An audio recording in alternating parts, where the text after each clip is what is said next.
अच्छा जी, अब हम स्टार्ट करेंगे हमारा next chapter number 5, prenatal diagnosis. इसमें हम सबसे पहले इंट्रोडक्शन देखेंगे, फिर why prenatal diagnostic testing is performed, उसकी क्लासिफिकेशन, डाउन सिंड्रोम्स भी देखेंगे and other aneuploidies, new developments, further reading and self assessment. तो हमारे लर्निंग ऑब्जेक्टिव्स इस चैप्टर के क्या होंगे कि हमने जो है अंडरस्टैंड करना है क्यों प्री नेटल डायग्नोसिस परफॉर्म की जाती है और किन कंडीशंस के लिए फ़ीटस में ये टेस्टिंग की जाती है। ठीक है, इसके अलावा हमने जो है ये भी देखना है कि invasive prenatal diagnostic test जो हैं वो कैसे परफॉर्म होते हैं, उनके बारे में हम अवेयर होंगे, उनके रिस्क क्या हैं, उनके बेनिफिट्स क्या हैं। और इसके अलावा हमारा ऑब्जेक्टिव है to appreciate how to appropriately counsel a woman and her partner who are considering having an invasive prenatal diagnostic test। जो ये करवा रहे हैं इन्वेजिव टेस्टिंग, तो उनकी काउंसलिंग किस तरह फिर की जाती है। और इसके अलावा to know the various screening test that are used to predict the risk of women having a pregnancy affected by Down syndrome. ठीक है, जिस प्रेगनेंसी में डाउन सिंड्रोम है, जो प्रेगनेंसी अफेक्टेड है विद डाउन सिंड्रोम, तो उनमें कौन से वेरियस स्क्रीनिंग टेस्ट किए जाते हैं रिस्क को देखने के लिए कि कितना रिस्क है ऑफ डाउन सिंड्रोम। और लास्ट में to learn about newer non invasive method of prenatal testing diagnosis based on the measurement of cell free fetal DNA the maternal circulation. यानी अब एक नया तरीका आ गया है जिसमें हम जो है ना सेल फ्री फीटल डीएनए देख रहे होते हैं मैटरनल सर्कुलेशन के अंदर। ये भी एक तरीका है प्रीनेटल डायग्नोसिस का। तो ये नॉन इन्वेजिव मेथड है, वो भी हम इस चैप्टर में देखेंगे। चलें तो स्टार्ट करते हैं। सबसे पहले इंट्रोडक्शन है। इंट्रोडक्शन में सबसे पहले बता रहा है कि प्री नेटल डायग्नोसिस जो है ना वो एक ऐसा प्रोसेस होता है ऑफ आइडेंटिफाइंग अ डिज़ीज़ और condition in fetus before birth. ठीक है, बर्थ से पहले फीटस में हम डिटेक्ट कर रहे होते हैं ना डिज़ीज़ को, या कोई कंडीशन अगर है फीटस को, उसको डिटेक्ट कर रहे होते हैं, उसको कहते हैं प्री नेटल डायग्नोसिस। ठीक है, इस चैप्टर का एम यही है कि हम एक्सप्लेन करेंगे कि क्यों ये टेस्ट परफॉर्म किए जाते हैं। इसमें हम डिफरेंट तरह के इन्वेजिव और नॉन इन्वेजिव टेस्ट देखेंगे, फैक्टर्स कौन से हमने कंसीडर करने हैं टेस्ट से पहले, और importance of clear communication and multi disciplinary collaboration. ठीक है, तो सबसे पहले हमें पता होना चाहिए कि प्री नेटल डायग्नोस्टिक टेस्ट क्यों परफॉर्म किए जाते हैं। Why is prenatal diagnostic test performed. तो ये एक्चुअली टिपिकली इनिशिएट होते हैं जब हमें फीटल डिजीज़ का सस्पिशन होता है। ठीक है, कि फीटस को कोई डिज़ीज़ है। तो ये सस्पिशन अराइज कैसे हुआ, हमें कैसे हम सस्पिशियस हुए। एक तो नंबर 1 फैमिली हिस्ट्री होगी, फैमिली में कोई ऐसी उसकी जेनेटिक डिज़ीज़ होगी जिसमें रिकरेंस का रिस्क है कि अब जो फीटस होगा उसको भी वो डिज़ीज़ हो सकती है, तो हम वो प्रीनेटल टेस्टिंग करते हैं। दूसरा पास्ट ऑब्स हिस्ट्री होगी, यानी प्रीवियस जो उसकी प्रेगनेंसी थी फीमेल की, उनमें कोई ऐसी डिज़ीज़ हुई थी जैसे RH-D एलो इम्यूनाइजेशन, जब मदर का इम्यून सिस्टम फीटस के रेड ब्लड सेल को अटैक करता है, तो अभी भी ये हो सकता है इस प्रेगनेंसी में, तो इसलिए हम प्रीनेटल डायग्नोसिस करते हैं। इसी तरह सीरम स्क्रीनिंग टेस्ट, यानी हम मदर के ब्लड टेस्ट परफॉर्म करते हैं जो इंडिकेट करते हैं higher risk for condition like trisomy 21 Down syndrome. ठीक है, उनके लिए डाउन सिंड्रोम को रूल आउट करने के लिए। एंड अल्ट्रासाउंड स्क्रीनिंग, यानी रूटीन स्कैन 12 वीक पर होता है, मैंने आपको बताया उसको डेटिंग स्कैन कहते हैं। या फिर 20 वीक वाला जो एनॉमली स्कैन होता है, उसमें स्ट्रक्चरल एबनॉर्मलिटीज़ कोई रिवील हुई है, तो उसको फिर कंफर्म करने के लिए हम प्री नेटल डायग्नोस्टिक टेस्ट करते हैं। ठीक है, तो यानी कोई फैमिली हिस्ट्री है डिज़ीज़ की, पास्ट ऑब्स हिस्ट्री में कोई ऐसी कंडीशन हुई थी, डिज़ीज़ हुई थी, सीरम स्क्रीनिंग टेस्ट से कोई पता चला, जैसे सीरम में कोई डाउन सिंड्रोम का मार्कर पता चला है, तो हम फिर प्रीनेटल डायग्नोसिस से कंफर्म करते हैं। या फिर अल्ट्रासाउंड से कोई ऐसी एबनॉर्मलिटी का पता चला है, तो फिर उसमें भी हमें प्रीनेटल टेस्टिंग करनी होती है इसको कंफर्म करने के लिए। ठीक हो गया। तो नेक्स्ट है एट्रीब्यूट्स ऑफ। अच्छा जी, उसके बाद है कि प्रीनेटल डायग्नोसिस जो ना फ्रीक्वेंटली फॉलो करता है प्रीनेटल स्क्रीनिंग टेस्ट को, whether this is simply the history taking at the booking visit और a more formal screening test such as those offered for Down syndrome, haemoglobinopathies और ultrasound screening. तो attributes जो हैं screening test के, उसमें आता है रेलेवेंस। रेलेवेंस जो होता है ना, वो condition screen for must be relevant and important, यानी जिस कंडीशन के लिए हम स्क्रीन कर रहे हैं वो कंडीशन रेलेवेंट होनी चाहिए। और इम्पॉर्टेंट होनी चाहिए, ठीक है। एक ये एट्रीब्यूट है स्क्रीनिंग टेस्ट का। दूसरा, इफ़ेक्ट ऑन मैनेजमेंट, यानी हमारे पास अल्टरनेटिव मैनेजमेंट ऑप्शन अवेलेबल होना चाहिए। फॉर एग्जांपल उसकी प्लानिंग थेरेपी या offering determination of affected pregnancy, ठीक है, उसको हम टर्मिनेट कर देंगे प्रेगनेंसी को, तो हमारे पास यानी इफेक्टिव मैनेजमेंट होनी चाहिए। तीसरा, उसका स्क्रीनिंग टेस्ट की सेंसिटिविटी भी हो, यानी टेस्ट का डिटेक्शन रेट हाई हो। इसका मतलब है कि वो करेक्टली आइडेंटिफाई करे मोस्ट इंडिविजुअल्स को हु हैव द कंडीशन, यानी सेंसिटिविटी अच्छी हो। स्पेसिफिसिटी, टेस्ट जो है वो एक्यूरेटली एक्सक्लूड करे vast majority of the individuals को जिनमें ये कंडीशन नहीं है, तो उसको इसकी स्पेसिफिसिटी भी होनी चाहिए, ठीक है। जिनमें कंडीशन नहीं है उसको एक्सक्लूड करे। और इस टेस्ट की प्रिडिक्टिव वैल्यू भी होनी चाहिए, यानी टेस्ट जो है ना वो मस्ट प्रिडिक्ट करे accurately who does and who does not have the condition, उनको एक्यूरेटली प्रिडिक्ट करे। अफोर्डेबल हो, चीप इनफ हो कि इतना कॉस्ट इफेक्टिव होना चाहिए। एंड लास्टली इक्विटी, यानी ये टेस्ट जो है वो सबके लिए अवेलेबल होना चाहिए, इक्विटी। तो ये एट्रीब्यूट्स वाइवा में भी आपसे पूछे जा सकते हैं स्क्रीनिंग टेस्ट के प्रीनेटल डायग्नोसिस में, कि स्क्रीनिंग टेस्ट के एट्रीब्यूट्स आप याद कर लें। रेलेवेंस, ठीक है, relevance, effect on management, sensitivity, specificity, predictive value, affordability, equity, ठीक है। अब आती है क्लासिफिकेशन। हमने कहा हम क्लासिफिकेशन पे डिस्कस करेंगे, तो याद रखिएगा कि प्री नेटल डायग्नोस्टिक टेस्ट की जो क्लासिफिकेशन है उसको नॉन इन्वेजिव और इन्वेजिव में कैटेगराइज किया गया है। नॉन इन्वेजिव टेस्ट यानी जो बॉडी को पेनिट्रेट ना करें और उनमें मिनिमल रिस्क हो, ठीक है, और उसमें आता है हमारे पास ultrasound scanning, maternal blood test, cell free fetal DNA. और इन्वेजिव टेस्ट वो होते हैं जो पेनिट्रेट करेंगे बॉडी को और उसमें थोड़ा बहुत रिस्क होता है। उसमें एमनियोसेंटेसिस और कोरियन विलिस सैम्पलिंग एंड कॉर्डोसेंटेसिस आ जाता है, ठीक है। तो सबसे पहले जो है थोड़ा सा अल्ट्रासाउंड स्कैनिंग, पहले नॉन इन्वेजिव टेस्ट देखें कि उसमें अल्ट्रासाउंड स्कैनिंग है, उससे हम जो है ना फीटल जो स्ट्रक्चरल एबनॉर्मलिटीज़ हैं उनको स्क्रीन कर रहे होते हैं, जैसे न्यूरल ट्यूब डिफेक्ट का पता लगता है, gastroschisis, cystic adenomatoid, malformation of lung and renal abnormalities, ठीक है। तो टेबल भी बना हुआ है इसमें, देखिए अल्ट्रासाउंड डायग्नोसिस में हम कौन सी कंडीशन को डायग्नोस करते हैं, neural tube defect, gastroschisis, cystic adenomatoid, malformation of the lung and twin to twin transfusion syndrome भी अल्ट्रासाउंड से ही कंफर्म होगा। दूसरा है मैटरनल ब्लड टेस्ट यानी वायरल सीरोलॉजी। ये भी जो है ना प्रीनेटल डायग्नोसिस जो है नॉन इन्वेजिव है। इसमें हम मैटरनल एक्सपोजर टू वायरसेस को डिटेक्ट कर रहे होते हैं। अगर हमें चेंज मिलता है, यानी अगर वुमेन को जो है इम्यूनोग्लोबुलिन आईजीजी या आईजीएम नहीं है for a particular virus early in the pregnancy, लेकिन बाद में वो आईजीएम और आईजीजी डेवलप कर लेती है प्रेगनेंसी में, तो ये सजेस्ट करता है कि उसको क्लिनिकल या सब क्लिनिकल इन्फेक्शन है उस वायरस के साथ अर्लियर ड्यूरिंग प्रेगनेंसी, ठीक है। तो यानी पहले आईजीजी या आईजीएम नहीं थी लेकिन बाद में आईजीएम और आईजीजी है, तो इसका मतलब रिसेंट इन्फेक्शन हुआ है। तो ये टिपिकली हम करते हैं अगर अल्ट्रासाउंड सजेस्ट करे इन्फेक्शन, यानी अल्ट्रासाउंड पे हमें हाइड्रोप्स या वेंट्रिकुलोमेगाली मिल रहा है, या फिर अगर हिस्ट्री ऑफ एक्सपोजर हो, जैसे पार्वो वायरस से एक्सपोजर की हिस्ट्री हो, तो उसमें फिर हमें मैटरनल ब्लड टेस्ट करने होते हैं, वायरल सीरोलॉजी। इसके अलावा सेल फ्री फीटल डीएनए जो है ना फ्रॉम मैटरनल ब्लड, ये हम करवाते हैं सेल फ्री फीटल डीएनए। तो ये जो एडवांस टेक्निक होती है इससे एक्सट्रैक्शन किया जाता है फीटल डीएनए का मदर के ब्लड से। वो हम क्यों कर रहे होते हैं, ताकि हम जो है ना फीटल ब्लड ग्रुप को डिटरमाइन करें in the RH-D yellow immunisation.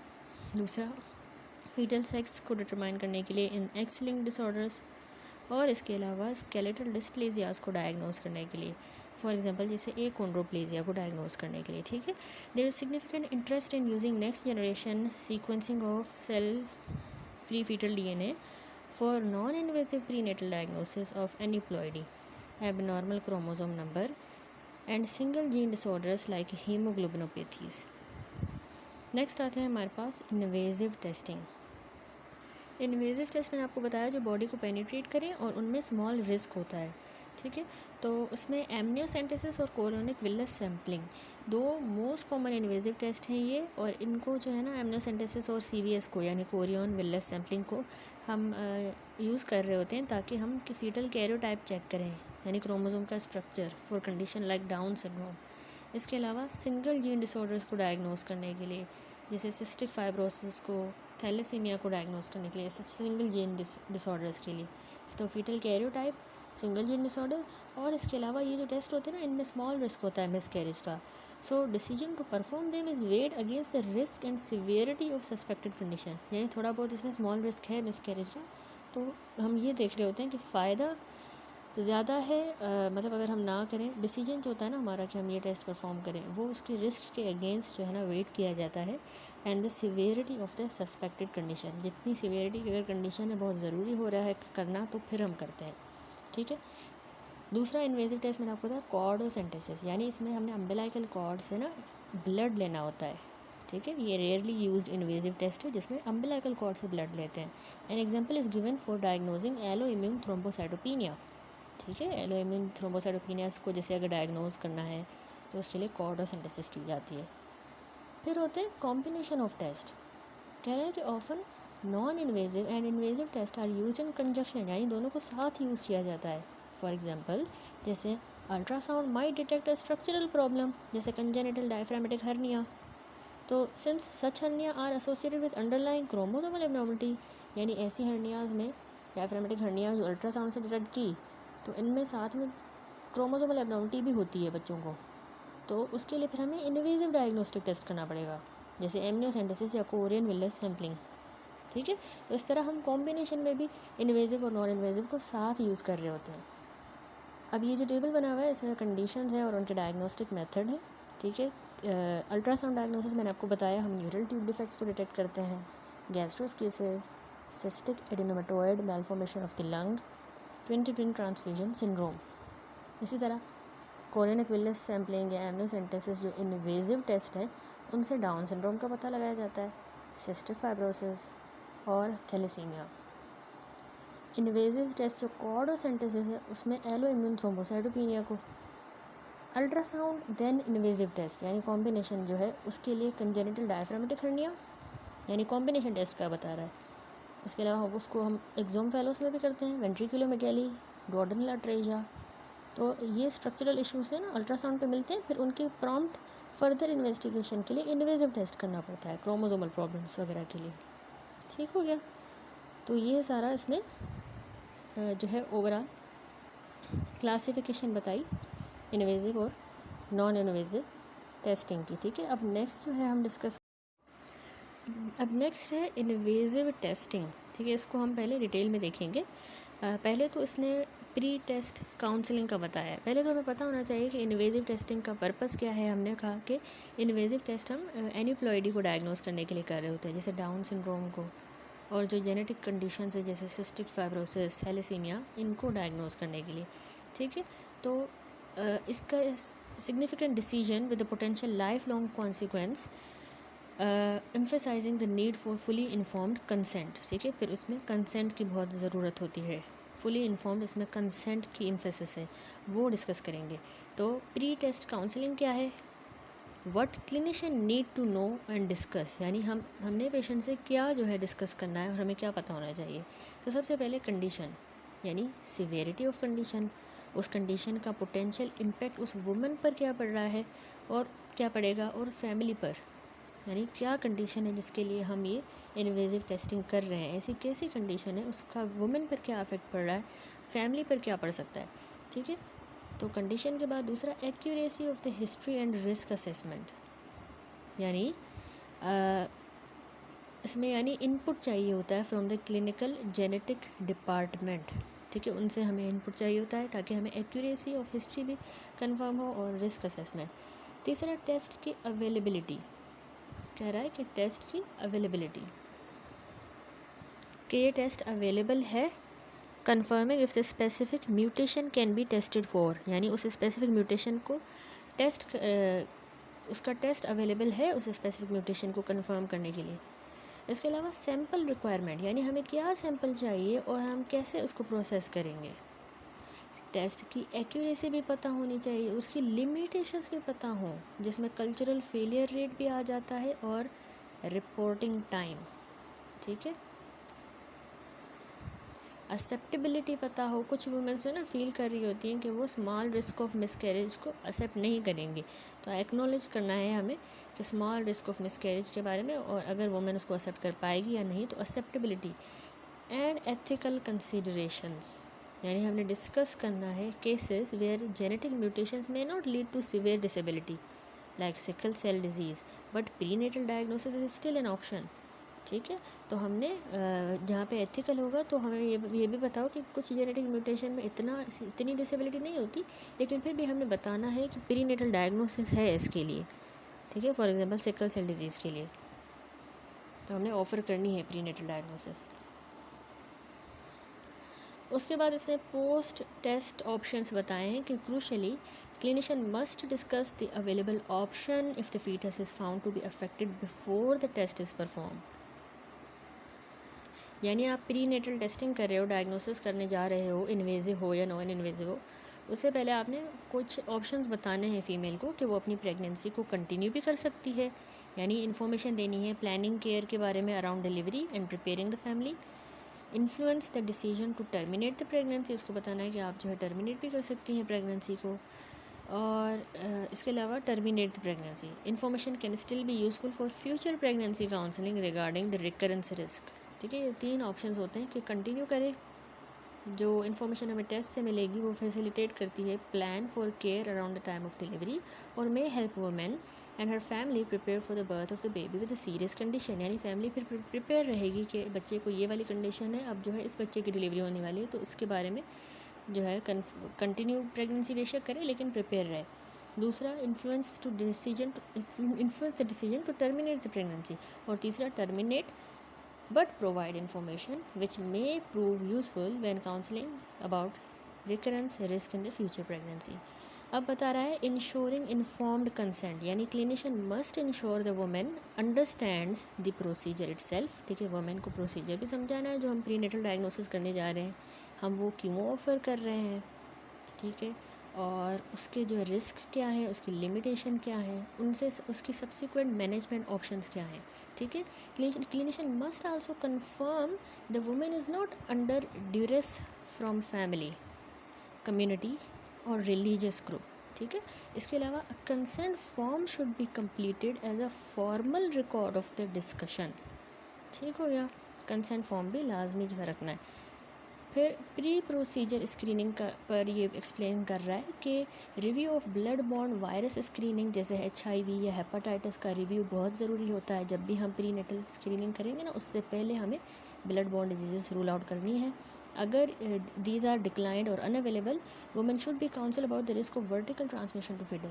यानी फॉर एग्जाम्पल कोई ऐसी सिचुएशन है, आप HIV या हेपाटाइटिस को मतलब नहीं डिटेक्ट कर पा रहे, वहाँ पर आपके पास अनअवेलेबल है या कोई और इशू है, तो उसमें आपने मदर को ये भी काउंसिल करना है कि हमने टेस्ट नहीं की या आपने नहीं करवाई, तो वर्टिकल ट्रांसमिशन बच्चे में हो सकती है इस इन्फेक्शन की। ठीक है, हर चीज़ जो है एक्सप्लेन करनी है। कोरियोनिक विलस सैम्पलिंग नेक्स्ट जो है ये इसने पूरी प्री टेस्ट काउंसलिंग बताई। अब जो है कोरियोनिक विलस सैम्पलिंग, जिसको हम कोरियन विलस बायोप्सी भी कहते हैं। ठीक है, ये क्या होता है, ये प्रोसीजर होता है जिसमें हमने ना रैपिडली डिवाइडिंग जो फीटल ट्रोफोब्लास्ट सेल्स होते हैं ना डेवलपिंग प्लेसेंटा के विलाए, उनको लेना होता है, उनका सैंपल लेना होता है, उन फीटल ट्रोफोब्लास्ट सेल्स का। ठीक है, तो टाइमिंग क्या होती है, इसको पहले ट्राइमेस्टर में याद रखिए परफॉर्म किया जाता है, typically not before the 10 week of gestation. 10 week of gestation से पहले नहीं, बस फर्स्ट ट्राइमेस्टर में परफॉर्म किया जाता है। मेथड इसका ट्रांस एब्डोमिनल भी CVS की जाती है, ट्रांस सर्वाइकल। ट्रांस एब्डोमिनल में एब्डोमिनल वाल से जो है नीडल पास की जाती है, और मायोमेट्रियम में वहाँ से फिर प्लेसेंटा के अंदर अंडर द अल्ट्रासाउंड गाइडेंस के ज़रिए हम देख कर रहे होते हैं। ट्रांस सर्वाइकल में फाइन कैथेटर या बायोप्सी के जो फोर्सेप्स हैं उनको हम सर्विक्स के थ्रू प्लेसेंटा के अंदर पास करेंगे। ठीक है, तो इसमें ना इनिशियल स्कैन किया जाता है before the chorionic villus sampling. तो वो हम स्कैन जो कर रहे होते हैं तो उसको इसलिए कर रहे होते हैं ताकि हम प्रेगनेंसी की वायबिलिटी को पहले कंफर्म करें, सिंगल टर्न प्रेगनेंसी है ये कंफर्म करें, क्योंकि अगर मल्टीपल प्रेगनेंसी होंगी और हम ये इन्वेजिव प्रोसीजर कर रहे हैं तो वो कॉम्प्लेक्स हो जाएगा। ठीक है, तो कंफर्म करना है सिंगल प्रेगनेंसी है, प्रेगनेंसी वायबल है, उसकी जेस्टेशनल एज क्या है उसको कंफर्म करना है, और प्लेसेंटा को लोकलाइज करना है, उसकी अप्रोप्रिएट अप्रोच को डिटरमाइन करना है कि हमारे लिए ट्रांस एब्डोमिनल ज़्यादा इजी होगा प्लेसेंटा तक रीच करना या ट्रांस सर्वाइकल। ठीक है, तो प्लेसेंटा को लोकलाइज करना है, वो तभी होगा जब क्योंकि हम फीटल ट्रोफोब्लास्ट सेल्स ही ले रहे हैं, तो इसलिए जो है प्लेसेंटा को ये सारा इनिशियल स्कैन पे हमने देखनी है चीज़ें, अल्ट्रासाउंड यानी पहले करना है। ठीक है, प्रेगनेंसी को वायबिलिटी कंफर्म किया, single turn pregnancy, gestational age को कंफर्म करना है, प्लेसेंट। अब ये फिगर भी देखें, इसमें जो है कोरियोनिक विलस सैम्पलिंग दिखाया गया है, adopted from the RCOG information leaflet on the both approaches. ऊपर वाली फिगर में जो है ट्रांस एब्डोमिनल अप्रोच दिखाई गई है कोरियोनिक विलस सैम्पलिंग की, नीचे जो है वो ट्रांस सर्वाइकल अप्रोच है। वॉम्ब है, यूट्रस है, प्लेसेंटा है, और प्रोब ऊपर अल्ट्रासाउंड के जरिए हम देख रहे हैं, नीडल है, उसको ट्रांस एब्डोमिनली पास किया है, नीचे वाले फिगर में ट्रांस सर्वाइकल किया है। ठीक है, फाइन फॉरसेप्स और कैथेटर है, जो ट्रांस सर्वाइकल वाले में, उस वाले में नीडल है। तो अब बता रहा है कि transabdominal versus transcervical approach में कि ट्रांस एब्डोमिनल वाला जो है वो मोर कॉमन है, लेकिन उसकी कुछ लिमिटेशंस हैं, यानी वो इतना फीसेबल नहीं है अगर यूट्रस रेट्रोवर्टेड है, यानी फीमेल का यूट्रस बैकवर्ड टिल्टेड अगर होगा तो ट्रांस एब्डोमिनल जो है इतना फीसेबल नहीं है। दूसरा कि जब अगर प्लेसेंटा लो हो on the posterior wall of the uterus, ठीक है, जो पोस्टीरियर वाल है यूट्रस की उसके ऊपर लो लाइन प्लेसेंटा है, तो उसमें भी ये ट्रांस एब्डोमिनल थोड़ा फीसेबल नहीं होता। दूसरी बात ये कि risk of miss carriage with the chorionic villus sampling, यानी कह रहा है कि overall risk of miss carriage approximately 2% होता है अगर फीमेल कोरियोनिक विलस सैम्पलिंग करवाती है, तो इससे 2% चांसेस होते हैं मिस कैरेज के। In addition to the natural background risk of miscarriage for the first trimester pregnancy. ठीक है, 2% जो है ना फर्स्ट ट्राइमेस्टर प्रेगनेंसी में ये मिस कैरेज के चांसेस हैं। जितने मतलब फर्स्ट ट्राइमेस्टर प्रेगनेंसी में मिस कैरेज होते हैं उन चांसेस के अलावा ये एडिशनल 2% है। रिपोर्टिंग टाइम क्या होता है कोरियोनिक विलस सैम्पलिंग रिजल्ट का? रैपिड रिजल्ट बहुत सी लेबॉर्ट्रीज जो होते हैं ना वो एनिप्लॉइडीज़ के लिए रिजल्ट्स प्रोवाइड करती हैं, trisomy 21, trisomy 18, trisomy 13 and sex chromosome aneuploidies like X and Y, तो ये 48 आवर्स के अंदर ही रिज़ल्ट दे देती हैं। फुल कल्चर रिजल्ट्स को 7 से 10 दिन लग जाते हैं। जेनेटिक डिसऑर्डर्स के लिए ना, जो स्पेसिफिक जेनेटिक डिसऑर्डर्स हैं उनके लिए वेरिंग अमाउंट ऑफ टाइम लगता है, डिपेंड करता है कॉम्प्लेक्सिटी ऑफ द टेस्ट पर। फिर बता रहा है प्लेसेंटल मोसेसिज्म लास्ट पैराग्राफ में कि प्लेसेंटल मोसेसिज्म भी कभी कभार मिलता है। ये एक्चुअली ऐसा फिनोमेना होता है जहाँ पर 2 डिफरेंट सेल टाइप प्रेजेंट हो सेम कोरियोनिक विलस सैम्पलिंग में। टिपिकली एक नॉर्मल सेल लाइन होगी, दूसरी एबनॉर्मल सेल लाइन होगी। ठीक है, तो 2 different cell types same chorionic villus sample में अगर होंगे, 2 डिफरेंट सेल टाइप, तो उसको हम कहते हैं प्लेसेंटल मोसेसिज्म। 1% जो CVS के प्रोसीजर्स होते हैं उनमें हमें ये मिलता है, और इसका रेट हायर है देन ऑब्जर्व विद एमनियोसेंटेसिस। ठीक है, एमनियोसेंटेसिस की बजाय इसमें CVS में हमें ज़्यादा मिलता है। तो कन्फाइंड प्लासेंटल मोसेसिज्म कुछ केसेस में मोज़ेक पैटर्न सिर्फ प्लेसेंटा में मिलता है, फीटस में नहीं मिलता, सिर्फ प्लासेंटा में, तो उसको हम कहेंगे कन्फाइंड प्लासेंटल मोसेसिज्म। ठीक है, इसकी मैनेजमेंट क्या होती है मोज़ेक रिज़ल्ट की? अगर कोई भी मोज़ेक रिज़ल्ट हो तो उसको हमें क्लिनिकल जेनेटिक डिपार्टमेंट से डिस्कस करना होता है ताकि अंडरस्टैंड करें उसका पोटेंशियल इम्पैक्ट फीटस के ऊपर। तो हमने क्लिनिकल जेनेटिक डिपार्टमेंट से डिस्कस करना है। अगर ज़रूरी है तो फिर हमें फ़र्दर टेस्टिंग करनी होगी किसी और फीटल टिश्यू का, जैसे एमनियोटिक फ्लूइड की करेंगे हम विया एमनियोसेंटेसिस, ताकि उस फीटल कैरियोटाइप को क्लैरिफाई किया जा सके। ठीक है, तो प्लेसेंटल मोसेसिज्म क्या है कि सेम कोरियोनिक विलस सैंपल में हमें 2 डिफरेंट सेल टाइप्स अगर मिलें तो हम उसको कहते हैं प्लेसेंटल मोसेसिज्म। फिर उसको हमें जो है वो रेफ़र करना होता है क्लिनिकल डिपार्टमेंट में, और फिर हमें कुछ फर्दर टेस्ट भी करने होते हैं कंफर्म करने के लिए, जैसे एमनियोटिक फ्लूइड वगैरह हम ले लेंगे या कोई और जो है फीटल टिश्यू लेंगे ताकि फीटल का कैरियोटाइप कंफर्म किया। कोरियोनिक विलस सैम्पलिंग के बाद आता है एमनियोसेंटेसिस। एमनियोसेंटेसिस क्या होता है?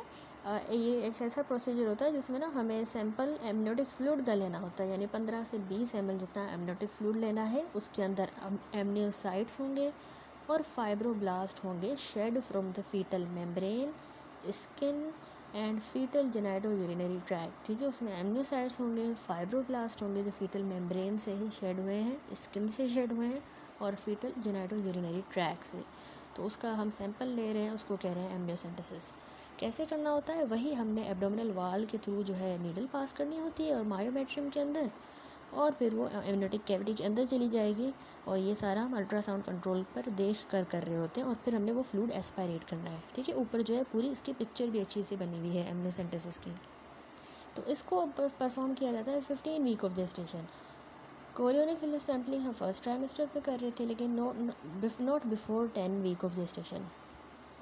एम्नियोसेंटेसिस जो है ना 15 वीक ऑफ जेस्टेशन के बाद की जा सकती है। इसमें रिस्क क्या होता है, टोटल जो estimated total post amniocentesis pregnancy loss है combining the background and procedure related loss is 1.9%। CVS में मिसकैरेज का 2% रिस्क था, यहाँ पर 1.9% है, जिसमें 95% confidence interval of 1.4 to 2.5% for procedure perform after the 15 week of ultrasound guidance. यानी 15 हफ्तों के बाद जब हम कर रहे हैं तो उसमें फिर 1.4 to 2.5% रिस्क है अल्ट्रासाउंड गाइडेंस, ठीक है। तो ये रिस्क इसने थोड़ा बता दिया कि मिसकैरेज का कितना रिस्क है। तो इसका रिपोर्टिंग टाइम अब क्या है, वही इसकी लैब हमें रिज़ल्ट्स कब देगी। इसमें रैपिड रिज़ल्ट्स कॉमन एन्यूप्लॉइडीज़ के लिए, जैसे ट्रायसोमी 21, 18, 13, X एंड Y, इनके लिए जो रिज़ल्ट्स हैं वो 48 आवर्स के अंदर ही आ जाते हैं, बिल्कुल कोरियोनिक विलस सैम्पलिंग की तरह। फुल कल्चर रिज़ल्ट्स को 7 से 10 दिन लगेंगे, सेम बात। और जेनेटिक डिसऑर्डर्स जो है वो उनके रिज़ल्ट्स वेरी कर सकते हैं इन टाइम। बाकी यूजेस एमनियोटिक फ्लूइड के क्या हैं, इसके अलावा हम एमनियोटिक फ्लूइड के मतलब हम ये एनिप्लॉइडीज़ और इनको डिटेक्ट कर रहे हैं। बाकी यूज़ है कि हम फीटल वायरल इन्फेक्शन को डिटेक्ट करने के लिए भी कर रहे होते हैं एमनियोसेंटेसिस, जैसे साइटोमेगालोवायरस को डिटेक्ट करने के लिए, ठीक है। हिस्टोरिकली ये ना बायोकेमिकल टेस्ट के लिए यूज़ होता था, जैसे अल्फ़ा फिटोप्रोटीन को डिटेक्ट करने के लिए for the spina bifida, and spectrophotometric test for the rhesus D haemolytic disease, but these have largely been superseded by ultrasound imaging, ठीक है। अब जो है ना स्पाइना बाइफिडा, हेमोलाइटिक डिजीज़ ये अल्ट्रासाउंड के ज़रिए की जाती हैं, अब उनके लिए एमनियोसेंटेसिस नहीं होता, ठीक है। तो वैसे एमनियोसेंटेसिस जो है एनिप्लॉइडीज़ वगैरह के लिए, और ज़्यादा से ज़्यादा साइटोमेगालोवायरस और इन्फेक्शन जो है ना फीटल इन्फेक्शन उनके लिए यूज़ होता है। तो इसका कंपैरिजन अगर हम करें कोरियोनिक विलस सैम्पलिंग के साथ, तो कोरियोनिक विलस सैम्पलिंग हमने देखा कि अर्लियर इन द प्रेगनेंसी किया जाता है, तो उसमें पोटेंशियल सर्जिकल टर्मिनेशन अलो होती है at an earlier stage if the bad result is found, ठीक है। अगर हमने कोरियोनिक विलस सैम्पलिंग हो गई अर्ली स्टेज पर रही है और अगर हमें उसका रिज़ल्ट सही नहीं मिला, बैड रिजल्ट मिला है, तो फीमेल जो है अपनी प्रेगनेंसी टर्मिनेट भी कर सकती है, ठीक है। तो वो सर्जिकल टर्मिनेशन भी कर सकती है, एक ये एडवांटेज है। इसके अलावा अर्लियर टेस्टिंग का मतलब है प्रेगनेंसी में not yet have been disclosed to family, friends या एम्प्लॉयज़। अब यानी अर्ली टेस्टिंग कर ली, बस पता चला इसमें मसला है, तो टर्मिनेट भी की जा सकती है प्रेगनेंसी। अभी फ्रेंड्स फैमिली इनको नहीं बताया गया कि फ़ीमेल प्रेग्नेंट है, ठीक है। इसके अलावा फॉर सम जेनेटिक डिसऑर्डर, जैसे अगर हीमोग्लोबिनोपैथीज़ हैं तो उनके लिए कोरियोनिक विलस सैम्पलिंग ही प्रेफर की जाती है, क्योंकि उसमें हमें लार्ज सैंपल ऑफ DNA मिलता है for the rapid PCR analysis, ठीक है। लार्ज सैंपल मिल रहा है PCR के लिए, तो इसलिए कुछ जेनेटिक डिसऑर्डर्स हीमोग्लोबिनोपैथीज़ के लिए हम कोरियोनिक विलस सैम्पलिंग को ही प्रेफर करते हैं बनस्पत एमनियोसेंटेसिस के। तो ये कुछ फ़ायदे हैं। अब अगर हम कंपेयर करें with the chorionic villus sampling यानी एमनियोसेंटेसिस के क्या फ़ायदे होंगे, तो जो एडिशनल रिस्क ऑफ मिसकैरेज है कोरियोनिक विलस सैम्पलिंग में वो ज़्यादा था, हमने डिस्कस किया बनस्पत एमनियोसेंटेसिस के। अगर हम amniocentesis after 15 week of gestation कर रहे हैं तो उसमें कम रिस्क है बनस्पत कोरियोनिक विलस सैम्पलिंग के, उसमें ज़्यादा रिस्क था मिसकैरेज का, ठीक हो गया। अगली इन्वेस्टिगेशन आती है कॉर्डोसेंटेसिस। कॉर्डोसेंटेसिस मैंने आपको बताया कि हमने फीटल ब्लड ऑब्टेन करना होता है, फीटल ब्लड का सैंपल, उसको कहते हैं कॉर्डोसेंटेसिस, और ये rapid full culture for karyotype भी यूज़ होता है, ठीक है। यानी रैपिड फुल कल्चर कैरियोटाइप के लिए अगर हमने करवाना हो तो उसके लिए फीटल ब्लड लिया जाता है। इसकी मोस्ट कॉमन रीज़न क्या है, क्यों हम कॉर्डोसेंटेसिस करते हैं, इसको याद कर लें कि सीवियर फीटल एनीमिया जब सस्पेक्टेड हो या thrombocytopenia, particularly when immediate transfusion is needed if confirmed। ठीक है, तो सिवियर फीटल एनीमिया या थ्रोम्बोसाइटोपेनिया में जब सस्पेक्टेड हो तब हम करते हैं फोटोसिंथेसिस, पार्टिकुलरली जब ट्रांसफ्यूजन की नीड कंफर्म करनी हो कि अभी ट्रांसफ्यूजन की ज़रूरत है, उसको कंफर्म करने के लिए हम फोटोसिंथेसिस करते हैं। कैसे करना होता है? वही अल्ट्रासाउंड गाइडेंस के ज़रिए नीडल ही पास की जाएगी, एब्डोमिनल वाल के थ्रू, मायोमेट्रियम के थ्रू ही की जाएगी, कॉमनली इनटू द अम्बिलाइकल कॉर्ड। अब अम्बिलाइकल कॉर्ड कहाँ है? बिल्कुल जहाँ पर उस अम्बिलाइकल कॉर्ड की प्लेसेंटा के ऊपर इंसर्शन हो रही है, वो प्लेसेंटा के साथ इंसर्ट हो रहा है, वहाँ पर हमने नीडल लगानी है। ये स्पेसिफिक पॉइंट इसलिए चूज़ किया जाता है क्योंकि अम्बिलाइकल कॉर्ड यहाँ पर फिक्स्ड होता है और इसकी मूवमेंट यहाँ पर मिनिमाइज्ड होती है, कम से कम होती है। तो यहाँ पर बिल्कुल फिक्स्ड होता है अम्बिलाइकल कॉर्ड जहाँ प्लेसेंटा पर इंसर्ट हो रहा है, तो यहाँ हमने नीडल लगानी होती है। ठीक है, और इसकी टाइमिंग क्या है? 20 वीक ऑफ जेस्टेशन पे हमने फोटोसिंथेसिस करना होता है। फर्स्ट ट्राइमेस्टर में हम कोरियोनिक विलस सैम्पलिंग करते हैं। एमनियोसेंटेसिस पर 15 वीक ऑफ जेस्टेशन के बाद 20 वीक ऑफ जेस्टेशन पर हम कॉर्डोसेंटेसिस कर सकते हैं। ठीक है, और इसका मिसकैरेज का रिस्क भी जो है वेरी करता है with the indication and position of the placenta. ठीक है, जो इंडिकेशन है उसके हिसाब से और जो पोजीशन है प्लेसेंटा की उसके हिसाब से इसका मिसकैरेज का रिस्क वेरी करेगा कॉर्डोसेंटेसिस का। अभी ऊपर टेबल 5.2 देखें, इसमें कंपैरिजन है इन्वेजिव टेस्ट का। सबसे पहले तो gestation from which test can be performed. Chorionic villus sampling जो है वो 11 वीक्स पर हम परफॉर्म करते हैं, एमनियोसेंटेसिस 15 वीक्स पर और कॉर्डोसेंटेसिस अराउंड 20 वीक्स। इसमें मिसकैरेज का रिस्क जो है कोरियोनिक विलस सैम्पलिंग में 2% है, एमनियोसेंटेसिस में 1% और कॉर्डोसेंटेसिस में 2 to 5%। नेक्स्ट टॉपिक है care after any invasive test. तो following any invasive procedure there should be number 1 accurate labelling of the sample that is checked with the patient. ठीक है, एक तो केयर हम क्यों कर रहे हैं हर इन्वेजिव टेस्ट के बाद, जो केयर हमने करनी है मेडिकल प्रोसीजर के बाद वो इसमें गिवन है। ठीक है, इन्वेजिव प्रोसीजर की बात, ताकि सेफ्टी और प्रॉपर सैंपल हैंडलिंग हो, इफ़ेक्टिव कम्युनिकेशन और एप्रोप्रिएट फॉलोअप। तो उसके लिए नंबर 1 एक्यूरेट लेबलिंग करनी होती है सैंपल की। Then prompt and secure transport of the sample to appropriate lab. ठीक है, इसको फिर प्रॉम्प्टली हमने सेफली ट्रांसपोर्ट भी करना है लैब की तरफ। Documentation of the procedure and any complication in the women notes.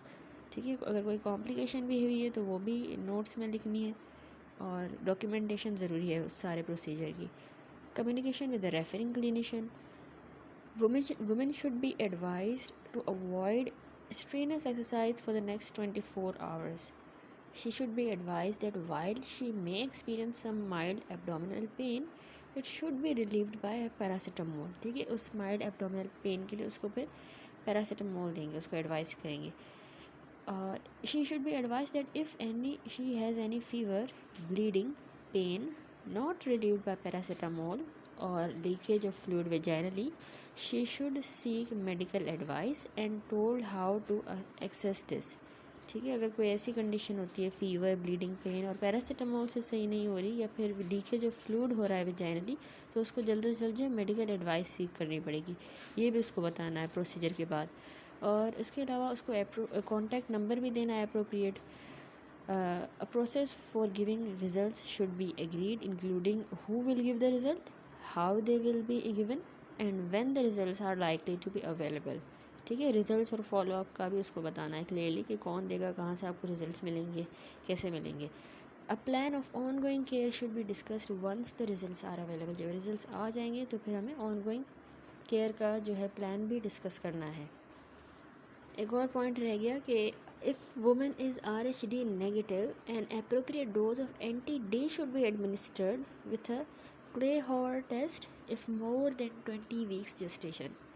ठीक है, अगर ये बहुत क्रूशल पॉइंट होता है कि अगर वो RH-D नेगेटिव है और उसका इन्वेजिव प्रोसीजर हो रहा है, क्योंकि उसमें जो फीटल ब्लड है ना वो उसके ब्लड के साथ मिक्स हो सकता है इन्वेजिव टेस्ट के दौरान, तो इसलिए उसको हम anti-D का इंजेक्शन लगाते हैं ताकि उसका इम्यून सिस्टम एंटीबॉडीज़ ना बनाए RH पॉजिटिव फीटल ब्लड के अगेंस्ट, जो फ्यूचर में उस RH पॉजिटिव बच्चे को एंटीबॉडीज़ हार्म कर सकती हैं, तो उन एंटीबॉडीज़ को बनने से हम प्रिवेंट कर रहे हैं। तो उसमें क्ले हॉर टेस्ट मेंशन किया गया है लेटर जेस्टेशन में, ताकि हम अगर हमें लार्ज डोज एंटी-डी का देना होता है तो उसके लिए फिर हमें क्लेयर हॉर टेस्ट करना होता है, ठीक है, अगर more than 20 week of gestation वाली प्रेगनेंसी है। तो अब नेक्स्ट है Down syndrome and other aneuploidies. UK में प्रीनेटल डायग्नोसिस जो है डाउन सिंड्रोम की मोस्ट कॉमन रीज़न है for performing invasive prenatal diagnostic test. यानी यूके में जो इन्वेजिव टेस्ट किए जाते हैं पार्टिकुलरली वो डाउन सिंड्रोम को डायग्नोस करने के लिए, तो उसमें जो है रिस्क जो होता है फीटस का of having other aneuploidy such as trisomy 13 जिसको पेटाओ सिंड्रोम कहा जाता है, ट्राइसोमी 18, एडवर्ड सिंड्रोम। तो ये ऐसी एन्यूप्लॉइडीज़ भी इंडिकेटेड हैं जब current Down syndrome screening test use कर रहे हो, ठीक है। तो इनको डाउन सिंड्रोम को, बाकी एन्यूप्लॉइडीज़ को, पटाओ सिंड्रोम, एडवर्ड सिंड्रोम को भी डायग्नोस करने के लिए जो है इन्वेजिव टेस्ट यूज़ होता है।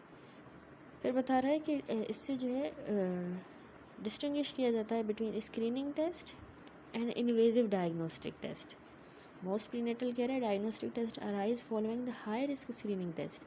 इन UK NICE has recommended that all women should be offered screening for the Down syndrome as a part of their routine antenatal clinic। वहाँ पर जो रूटीन एंटीनेटल क्लिनिक है उसमें ही इसकी स्क्रीनिंग की जाती है डाउन सिंड्रोम की।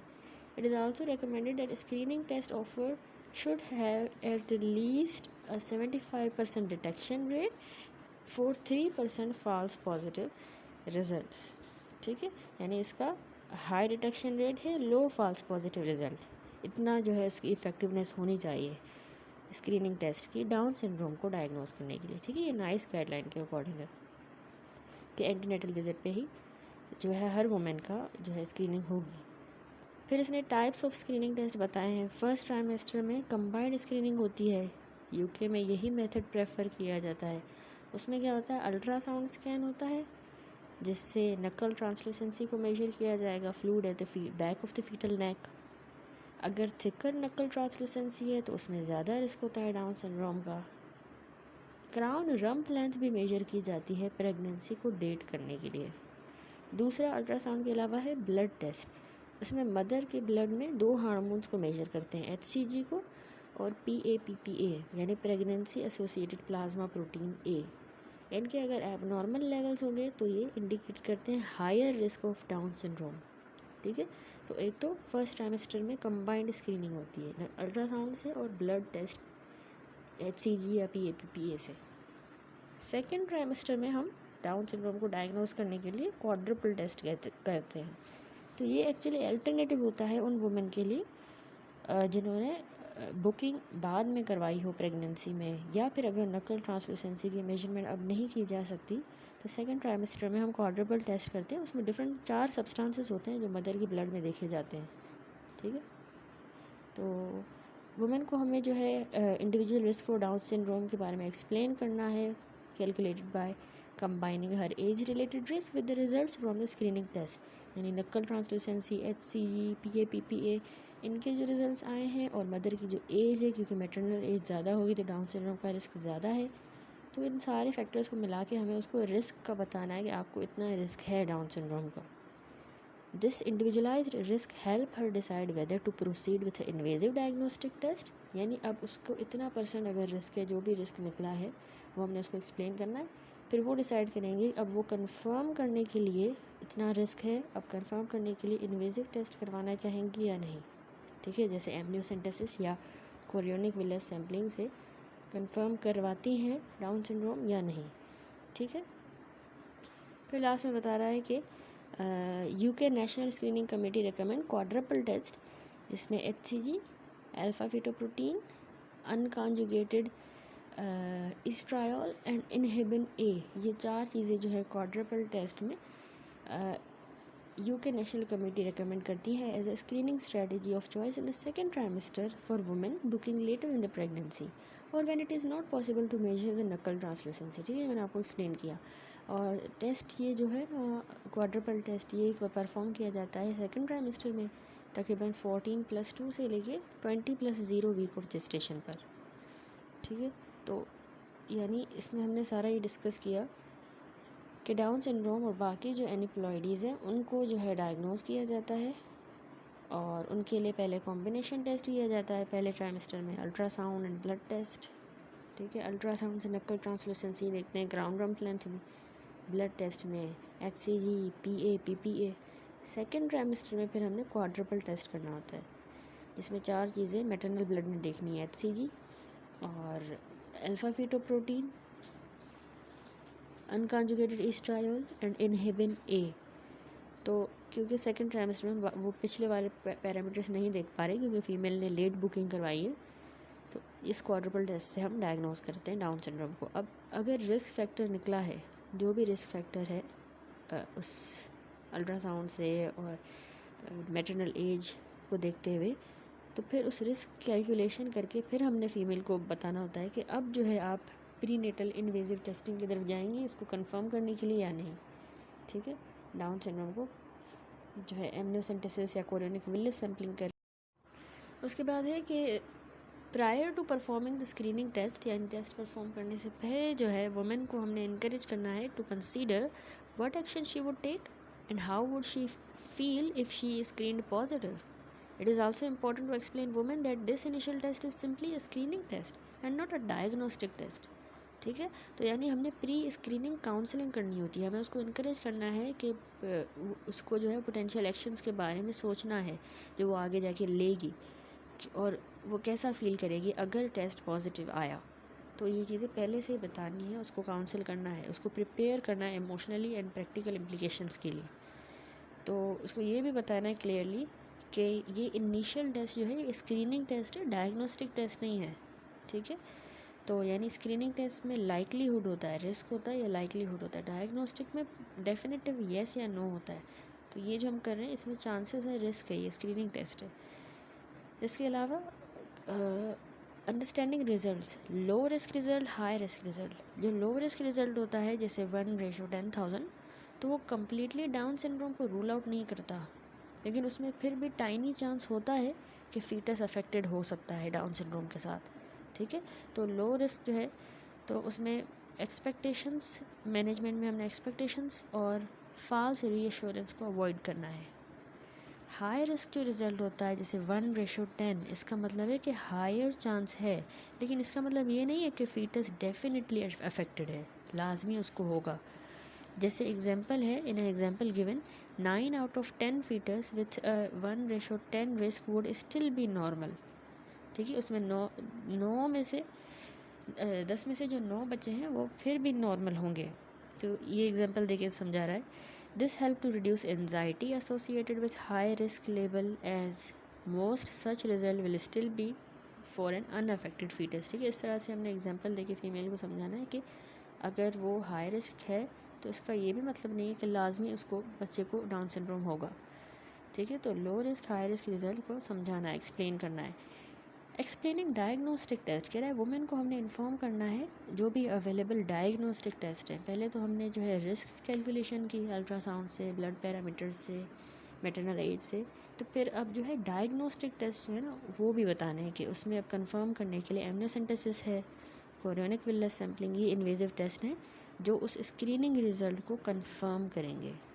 ठीक है, जो पहले हमने स्क्रीनिंग रिज़ल्ट किए अल्ट्रासाउंड वगैरह, PA, PPA, HCG और क्वाड्रपल टेस्ट, उन स्क्रीनिंग टेस्ट को ये इन्वेजिव टेस्ट कंफर्म करते हैं। उसके बाद है रिफाइनिंग स्क्रीनिंग टेस्ट एक्यूरेसी। जो एक्यूरेसी है ट्रेडिशनल स्क्रीनिंग टेस्ट की for the Down syndrome can be improve by adding more marker during the ultrasound. ठीक है, अल्ट्रासाउंड के दौरान ज़्यादा अगर हम मार्कर ऐड करें और चीज़ें देखें जो कुछ स्पेसिफिक चीज़ें हैं, तो उनसे और ज़्यादा डाउन सिंड्रोम की एक्यूरेसी को कंफर्म किया जा सकता है। एक तो है एडिशनल अल्ट्रासाउंड मार्कर कौन से हैं, एक तो हमने नेज़ल बोन को मेजर करना होता है। ठीक है, हम नकल ट्रांसलूसेंसी देख रहे थे अल्ट्रासाउंड पर, जो इसका फिगर भी बना हुआ है 5.3, अल्ट्रासाउंड पे हमें मेजरमेंट ऑफ नकल ट्रांसलूसेंसी नज़र आ रहा है एरो के ज़रिए। ठीक है, ये एक्चुअली बेबी के नेक के पीछे आपको थिकनेस नज़र आ रही है, फ्लूइड नज़र आ रहा है। ज़्यादा होगा थिकनेस तो मतलब उसको डाउन सिंड्रोम का रिस्क है क्योंकि ये स्क्रीनिंग टेस्ट है। ठीक है, फिर कंफर्म करने के लिए एमनियोसेंटेसिस या CVS होगा। तो और चीज़ें अल्ट्रासाउंड पर साथ हम देख सकते हैं, जैसे nasal bone measurement, fronto maxillary nasal angle.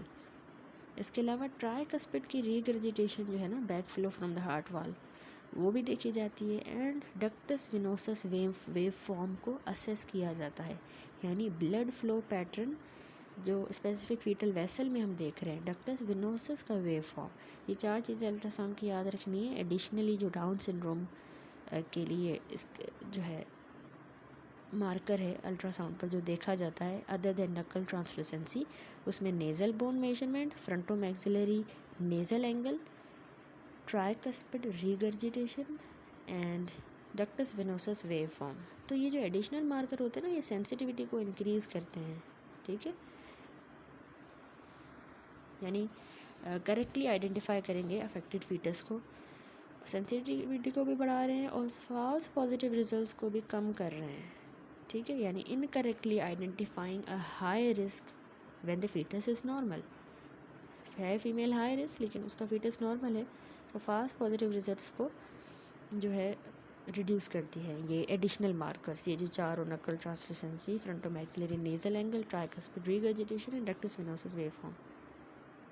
इसकी लिमिटेशन क्या है? ये वाइल हेल्पफुल हैं लेकिन ये जो रिफाइनमेंट्स हैं ये रिसोर्स इंटेंसिव है, यानी कि इनमें स्पेशलाइज्ड एक्सपर्टाइज और इक्विपमेंट की ज़रूरत होती है। Crucially they still only provide a risk assessment, a definitive diagnosis still require invasive prenatal diagnostic test, यानी ये भी है स्क्रीनिंग टेस्ट ही। जिस तरह अल्ट्रासाउंड पर हम नकल ट्रांसलूसेंसी देख रहे हैं, इसी तरह ये 4 पैरामीटर्स नेज़ल बोन वगैरह ये भी स्क्रीनिंग ही है। डायग्नोस्टिक जो कंफर्म करेगा उसमें इन्वेजिव प्रीनेटल डायग्नोस्टिक टेस्ट आ जाते हैं, तो एट द एंड हमें कंफर्म करने के लिए इन्वेजिव ही करना पड़ेगा, ठीक है, क्योंकि ये सिर्फ स्क्रीन करेंगे। नेक्स्ट आता है न्यू डेवलपमेंट्स। अब इस सेक्शन में जो है सिग्निफिकेंट एडवांसमेंट है इन द प्रीनेटल स्क्रीनिंग। उसमें पहले मैकेनिज़्म बताया गया है कि फ्रेगमेंट ऑफ डीएनए फीटस के और प्लेसेंटा के जो हैं वो रिलीज़ हो जाते हैं मदर के ब्लड में, मदर की ब्लड स्ट्रीम में आ जाते हैं, उसको कहते हैं सेल फ्री फीटल डीएनए, ठीक है, डीएनए के ही फ्रेगमेंट्स होते हैं। तो अमाउंट जो है इनकी सेल फ्री फीटल डीएनए की वो जेस्टेशन के साथ ज़्यादा होती जाती है और तकरीबन 10 वीक्स के अराउंड ये डिटेक्टेबल होते हैं और रैपिडली ये डिसअपीयर हो जाते हैं बर्थ के बाद, ठीक है, सेल फ्री फीटल डीएनए। तो इनकी जो है पीसीआर पॉलीमरेज चेन रिएक्शन हम करते हैं ताकि हम एम्पलीफाई करें इन सेल फ्री फीटल डीएनए की कॉपीज़ बनाई जाती हैं ताकि फिर इसकी जेनेटिक एनालिसिस की जाए फीटस की। तो उसमें NIPT फॉर एन्यूप्लॉइडी की जाएगी। NIPT हम करते हैं using the cell free fetal DNA rapidly adopted and shows high accuracy, यानी उसमें तकरीबन 98% डिटेक्शन होती है for the Down syndrome, Patau syndrome, Edward syndrome, ठीक है। NIPT एन्यूप्लॉइडीज़ के लिए करते हैं, ठीक है, नॉन इन्वेजिव प्रीनेटल टेस्टिंग। ये यानी यही जो सेल फ्री फीटल डीएनए है ये नॉन इन्वेजिव प्रीनेटल टेस्टिंग हो गया ना, इन्वेजिव नहीं है, मैटरनल ब्लड बस ले रहे हैं, तो उसमें 98% तक डिटेक्शन है, इतना ज़्यादा अच्छा इसकी एक्यूरेसी है। लेकिन स्टिल ये भी एक स्क्रीनिंग टेस्ट है, डिस्पाइट इसकी हाई एक्यूरेसी है इस नॉन इन्वेजिव प्रीनेटल टेस्ट की, लेकिन ये डायग्नोस्टिक नहीं है। तो अगर पॉजिटिव नॉन इन्वेजिव हमें प्रीनेटल टेस्ट मिलता है तो उसके लिए फिर भी हमें कंफर्म करने के लिए वही बात कि इन्वेजिव प्रीनेटल डायग्नोस्टिक टेस्ट करना पड़ेगा। अब कुछ फैक्टर्स हैं जो इसकी एक्यूरेसी को अफेक्ट करते हैं, उसमें फीटल फ्रैक्शन है, retesting and maternal obesity. Fetal factors में ये ज़रूरी होता है कि हमारे पास सफिशेंट कंसनट्रेशन होनी चाहिए सेल फ्री फीटल डीएनए की, यानी फीटल फ्रैक्शन थोड़ा सा ज़्यादा होना चाहिए मदर के ब्लड में ताकि हमें एक्यूरेट रिजल्ट्स मिलें। रीटेस्टिंग, अगर फीटल फ्रैक्शन बहुत कम है तो मदर की हमें रीटेस्टिंग करनी पड़ेगी later in the pregnancy. Maternal obesity, अगर ओबेसिटी है माँ को तो वो फीटल डीएनए को डाइल्यूट कर देगा in the mother's larger blood volume, तो ब्लड वॉल्यूम भी ज़्यादा है, ओबेसिटी है तो वो फीटल डीएनए डाइल्यूट हो जाएगा, तो उससे कंक्लूसिव रिज़ल्ट इम्पॉसिबल होगा, ठीक है। तो एक तो फीटल फ्रैक्शन ज़्यादा होना चाहिए, वो उसको अफेक्ट कर रहा है। रीटेस्टिंग अगर कम है तो दोबारा हमने बाद में टेस्टिंग करनी पड़ेगी प्रेगनेंसी में, और अगर माँ को ओबेसिटी है तो फिर उससे भी रिज़ल्ट्स अफेक्ट हो सकते हैं। Then specific application of cell free fetal DNA, avoiding invasive test. यानी इसमें अब आगे जो है ना 2 एग्जांपल्स दे के समझा रहा है कि जहाँ पे cell free fetal DNA is moving beyond screening to potentially offering diagnostic information thereby avoiding need for invasive test in the specific scenarios। यानी स्क्रीनिंग से बियॉन्ड अब डायग्नोस्टिक इन्फॉर्मेशन भी दे रहा है हमें सेल फ्री फीटल डीएनए। तो invasive test को perform करने की अवॉइडेंस हमें मिल रही है कि हमें फिर इन्वेजिव नहीं करने पड़ रहे। कहाँ पर? एक तो फीटल सिंगल जीन डिसऑर्डर्स में और दूसरा फीटल ब्लड ग्रुप के हम देखेंगे। फीटल सिंगल जीन डिसऑर्डर्स में देखें स्पेसिफिक जो autosomal dominant single gene disorder अगर सस्पेक्टेड होता है वहाँ पर ये अप्लाई हो रहा है। फॉर एग्जांपल जैसे अगर फादर अफेक्टेड है तो उसमें फैमिली हिस्ट्री है, या फिर अल्ट्रासाउंड पर अगर हमें कंडीशन का पता लगा है। ठीक है, तो ऐसी सिचुएशंस में ये टेस्ट जो है वो ऑफ़र किया जाता है। ठीक है, फॉर एग्जांपल जैसे severe skeletal dysplasias caused by mutation in the FGFR3 gene। इसमें अगर म्यूटेशन आती है तो सिवियर स्केलेटल डिस्प्लेसियाज हो जाते हैं। इसी तरह अल्ट्रासाउंड में हमें कैरेक्टरिस्टिक साइंस मिलते हैं like short long bones and small chest. Long bones short होंगी और स्मॉल चेस्ट होगी। तो सिवियर स्केलेटल डिस्प्लेसियाज जैसे एकोंड्रोप्लेजिया and thanotropic dysplasia are caused by mutation in the fibroblast factor 3 receptor gene FGFR3। तो अल्ट्रासाउंड पे जो हमें फाइंडिंग्स इसमें मिलती हैं उसमें शॉर्ट लॉन्ग बोन्स होंगी, जो लॉन्ग बोन्स है ना वो शॉर्ट हो जाएंगी less than third centile. Small narrow chest with the normal head and abdominal measurement indicate an affected fetus. If mother is unaffected, यानी अगर मदर अनअफेक्टेड होगी तो उसका FGFR3 जीन बिल्कुल नॉर्मल होगा। अगर PCR टेस्ट किया जाए उसके सेल फ्री फीटल डीएनए का तो उस पर हमें FGFR3 म्यूटेशन मिलेगी, डिटेक्ट होगी। तो इसका मतलब है कि वो म्यूटेशन उसके फीटस से ही आई है। तो ये इंडिकेट कर रहा है कि फीटस अफेक्टेड है। अगर कोई भी म्यूटेशन नहीं मिलती तो मतलब फीटस इज़ अनअफेक्टेड। ठीक है, मदर नॉर्मल है, उसका FGFR3 नॉर्मल था, लेकिन PCR पे सेल फ्री फीटल डीएनए का अगर हम PCR करेंगे उसमें अगर हमें म्यूटेशन मिल रही है तो मतलब कि वो फीटस की म्यूटेशन है, मदर की नहीं है। तो इस तरह से सेल फ्री फीटल डीएनए से हम इस तरह की जो सिंगल जीन डिसऑर्डर्स हैं डिस्प्लेसियाज एकोंड्रोप्लेजिया वगैरह इनको डिटेक्ट कर लेते हैं सेल फ्री फीटल डीएनए से, क्योंकि उसमें म्यूटेशन मिल रही है, मदर का डीएनए नॉर्मल है। इस तरह के स्पेसिफिक केसेस में definitive diagnosis can be made without invasive procedure. यानी ये एक एग्जांपल इसने समझाई है कि अब यहाँ पर हमें कोई इन्वेजिव टेस्ट करके कंफर्म नहीं करना पड़ रहा, जैसे एनीप्लॉइडीज़ में फिर हमने करना पड़ रहा था, सेल फ्री फीटल डीएनए किया लेकिन फिर भी इन्वेजिव करना था कंफर्म करने के लिए। लेकिन यहाँ सिंगल जीन डिसऑर्डर्स में सिर्फ सेल फ्री फीटल डीएनए से नॉन इन्वेजिव टेस्ट से ही कंफर्म हो जाता है। दूसरा कहाँ पर यूज़फुल है कि हमें इन्वेजिव टेस्ट ना करना पड़े, नॉन इन्वेजिव से डिजीज़ कंफर्म हो, वो है फीटल ब्लड ग्रुप। कह रहा है कि RH-D नेगेटिव प्रेग्नेंट वुमेन में similarly if RH-D positive DNA is amplified from the blood of RH-D negative women का ब्लड नेगेटिव है लेकिन उसके अंदर उसका RH-D पॉजिटिव DNA को अगर हम एम्पलीफाई करें तो वो DNA जाहिर सी बात है फीटस से ही आया होगा, क्योंकि मदर तो जो है उसका RH-D पॉजिटिव DNA अपना तो नहीं है। और test therefore shows that the fetus is RH-D positive.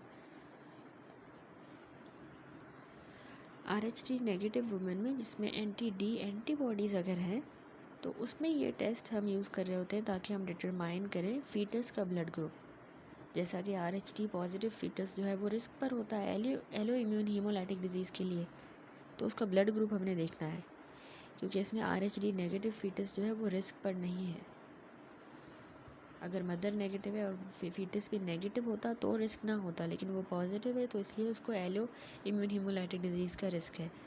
Intensive surveillance can be instituted for mother of the RH-D positive fetus and mother of the RH-D negative fetus can be reassured that problem will not occur. अगर negative ही है foetus तो obviously कोई मसला नहीं होगा, mother antibodies क्यों बनाएगी। लेकिन अगर मदर नेगेटिव है फीटस पॉजिटिव है तो उसके लिए फिर हमें जो है इंटेंसिव सर्विलेंस करनी होगी, क्योंकि ऑटो इम्यून हीमोलाइटिक अटैक हो सकता है। Fetal blood group can be determined from a sample taken in the first trimester. ठीक है। फर्स्ट ट्राइमेस्टर पर सैंपल जो हम लेंगे उससे हम फीटल का ब्लड ग्रुप पता लगा सकते हैं। And testing for common blood group antigen, जिसमें रीसस और कैल जो है ये हम परफॉर्म करते हैं, ठीक है। फीटल ब्लड ग्रुप को डिटरमाइन करने के लिए rhesus and Kell antigens first trimester में ही सैंपल लिया जाता है। देन अगला है other abnormalities and future development, ठीक है। इसमें जो नॉन इन्वेजिव डायग्नोसिस और एडवांस इमेजिंग पर इसका फोकस है। इसमें बताया गया है non invasive diagnostic test for the Down syndrome using cell free fetal DNA. Researchers are working toward non-invasive diagnostic test, not just screening for Down syndrome using cell-free fetal DNA. This would eliminate the need for invasive procedure to confirm the diagnosis. ठीक है, हम non invasive diagnostic test करें और हमें जो है invasive procedures ना करने पड़े, ये इसका रिसर्चर्स का गोल है। उसमें डिफरेंट मेथड्स हैं, single molecule counting, DNA methylation pattern, ठीक है। सिंगल मॉलिक्यूल काउंटिंग को डिजिटल पीसीआर इसकी एग्जांपल है। इसमें क्या होता है कि डायरेक्टली सिर्फ एक्स्ट्रा कॉपी ऑफ क्रोमोसोम 21 को काउंट करना होता है, डीएनए फ्रेगमेंट को, ताकि नॉर्मल केस को डिस्टिंग्विश किया जा सके ट्राइसोमी 21 से, ठीक है, क्योंकि हम extra copy of chromosome 21 DNA fragment को काउंट कर रहे हैं। दूसरा डीएनए मिथाइलेशन पैटर्न है, ये हो गया डिजिटल पीसीआर। दूसरा जो डीएनए मिथाइलेशन पैटर्न है उसमें जो है ना difference in the DNA methylation pattern को डिटेक्ट करना होता है between the maternal and fetal circulating DNA, specifically looking at the ratio of fetal specific methylated region in chromosome 21। अब ये जो एडवांसमेंट है इनका पोटेंशियल होता है to eventually replace the invasive prenatal diagnostic test for Down syndrome, ठीक है। अभी ये रिसर्च में है और आगे जाके ये इन्वेजिव टेस्ट को रिप्लेस कर देंगी, क्योंकि इन्वेजिव टेस्ट में भी फिर भी मिसकैरेजेस इनका रिस्क होता है, और हीमोलाइटिक डिजीज़ का अगर मदर जो है वो नेगेटिव है, बेबी पॉजिटिव है, तो उसमें तो इसलिए अब ये जो न्यू आएंगे मेथड्स तो इनमें ये नॉन इन्वेजिव टेस्ट उन इन्वेजिव को रिप्लेस कर देंगे, ठीक है। Single molecule counting and DNA methylation pattern. फिर अगले पैराग्राफ में इसने फीटल एमआरआई के बारे में बताया है। Fetal MRI advance imaging technique होती है जिसमें हमने सेंट्रल नर्वस सिस्टम की एनालिसिस कर रहे होते हैं, एबनॉर्मलिटीज़ की इन द फीटस, स्पेशली जिसे वेंट्रिकुलोमेगैली यानी जो ब्रेन वेंट्रिकल इनलार्ज हो जाते हैं उनके लिए एमआरआई कर रहे होते हैं, क्योंकि उनमें अल्ट्रासाउंड में इतनी डिटेल पता नहीं लगती। ये बहुत सेंसिटिव होता है फीटल मोशन को, इसमें मतलब फीटस मूव कर रहा होता है तो एमआरआई पे ब्लर इमेज हो सकती है। हाउएवर जो फास्ट इमेजिंग टेक्निक है उससे ये लिमिटेशन ओवरकम हो गई है। There is a hope that MRI could also provide a better assessment of placental function. Placenta का फंक्शन भी अच्छा पता लग सकता है, क्योंकि अल्ट्रासाउंड इतना इफेक्टिवली नहीं बताता, ठीक है। एंड लास्ट में जो है 3D एंड 4D अल्ट्रासाउंड को बता रहा है कि while impressive visually 3D 4D ultrasound has limited role in the primary diagnostic tool। तो अदर एबनॉर्मलिटीज़ में हमने नॉन इन्वेजिव डायग्नोस्टिक टेस्ट देखे for the Down syndrome using cell free fetal DNA, जिसमें हमने कहा कि न्यू जो आ रहे हैं मेथड्स उसमें सिंगल मॉलिक्यूल काउंटिंग है जिसको डिजिटल पीसीआर कहा जाता है। उसमें हमने directly extra copy of chromosome 21 को काउंट करना होता है। दूसरा डीएनए मिथाइलेशन पैटर्न, इनके डिफरेंसेस को डिटेक्ट करना होता है मैटरनल और फीटल सर्कुलेटिंग डीएनए में, तो उससे भी डाउन सिंड्रोम को जो फीटल स्पेसिफिक मिथाइलेटेड रीजन होगा क्रोमोसोम 21 का उसको जो है देखना होता है, ठीक है। तो अब ये जो नॉन इन्वेजिव टेस्ट है ये इन्वेजिव टेस्ट को आगे जाके रिप्लेस कर देंगे। फिर हमने फीटल एमआरआई देखा कि एमआरआई भी जो है सीएनएस की एबनॉर्मलिटीज़ को डायग्नोस करने के लिए लाइक वेंट्रिकुलोमेगैली के लिए यूज़ हो रहा है, क्योंकि अल्ट्रासाउंड से इतना क्लियरली नहीं पता लगता, लेकिन उसमें भी लिमिटेशन है, ब्लर इमेज हो सकती है, लेकिन अब फास्ट इमेजिंग भी आ रही है, ठीक है। और इसमें आगे होप है कि बेटर असेसमेंट प्लासेंटल फंक्शन की भी की जा सकती है एमआरआई से। अब जो है 3D 4D अल्ट्रासाउंड को बता रहा है कि इनका भी लिमिटेड रोल होता है in the primary diagnostic tool. इनकी जो स्पेसिफिक एप्लीकेशन है ना 3D 4D अल्ट्रासाउंड की, एक तो एक्सटर्नल एनॉमलीज़ को जो है वो यानी सरफेस रेंडरिंग है, यानी जो एक्सटर्नल एनॉमलीज़ हैं जैसे क्लेफ्ट लिप, पैलेट, वो पेरेंट्स को दिखाने के लिए यूज़ होता है 3D 4D अल्ट्रासाउंड, ताकि वो बच्चे की कंडीशन को समझ सके। इसके अलावा वॉल्यूम कैलकुलेशन के लिए, यानी कितना ऑर्गन वॉल्यूम अफेक्ट हुआ है, जैसे लंग वॉल्यूम, तो उससे फिर ऑर्गन की डेवलपमेंट को असेस किया जाएगा। तो वॉल्यूम कैलकुलेशन के लिए यूज़ होता है 3D 4D अल्ट्रासाउंड। और 3D अल्ट्रासाउंड जो है ना, उससे हम स्ट्रक्चर्स जो स्टैंडर्ड 2D अल्ट्रासाउंड से देखना मुश्किल होते हैं उनको भी असेस कर सकते हैं, जैसे इंटैक्ट कॉर्पस कैलोसम जो कि पार्ट है ब्रेन का अफेक्टेड इन द वेंट्रिकुलम मेगाली। तो इस तरह के जो डिफ़िकल्ट स्ट्रक्चर्स होते हैं टू विजुअलाइज 2D अल्ट्रासाउंड से, उनको हम 3D और 4D अल्ट्रासाउंड से देख रहे होते हैं। देन लास्ट में जो है इसने क्रोमोसोमल माइक्रो अरे एनालिसिस के बारे में बताया है, CMA। CMA जो है ये रिलेटिवली एक न्यू टेक्निक है जो डिटेल्ड एनालिसिस प्रोवाइड करती है of chromosomes than conventional karyotyping.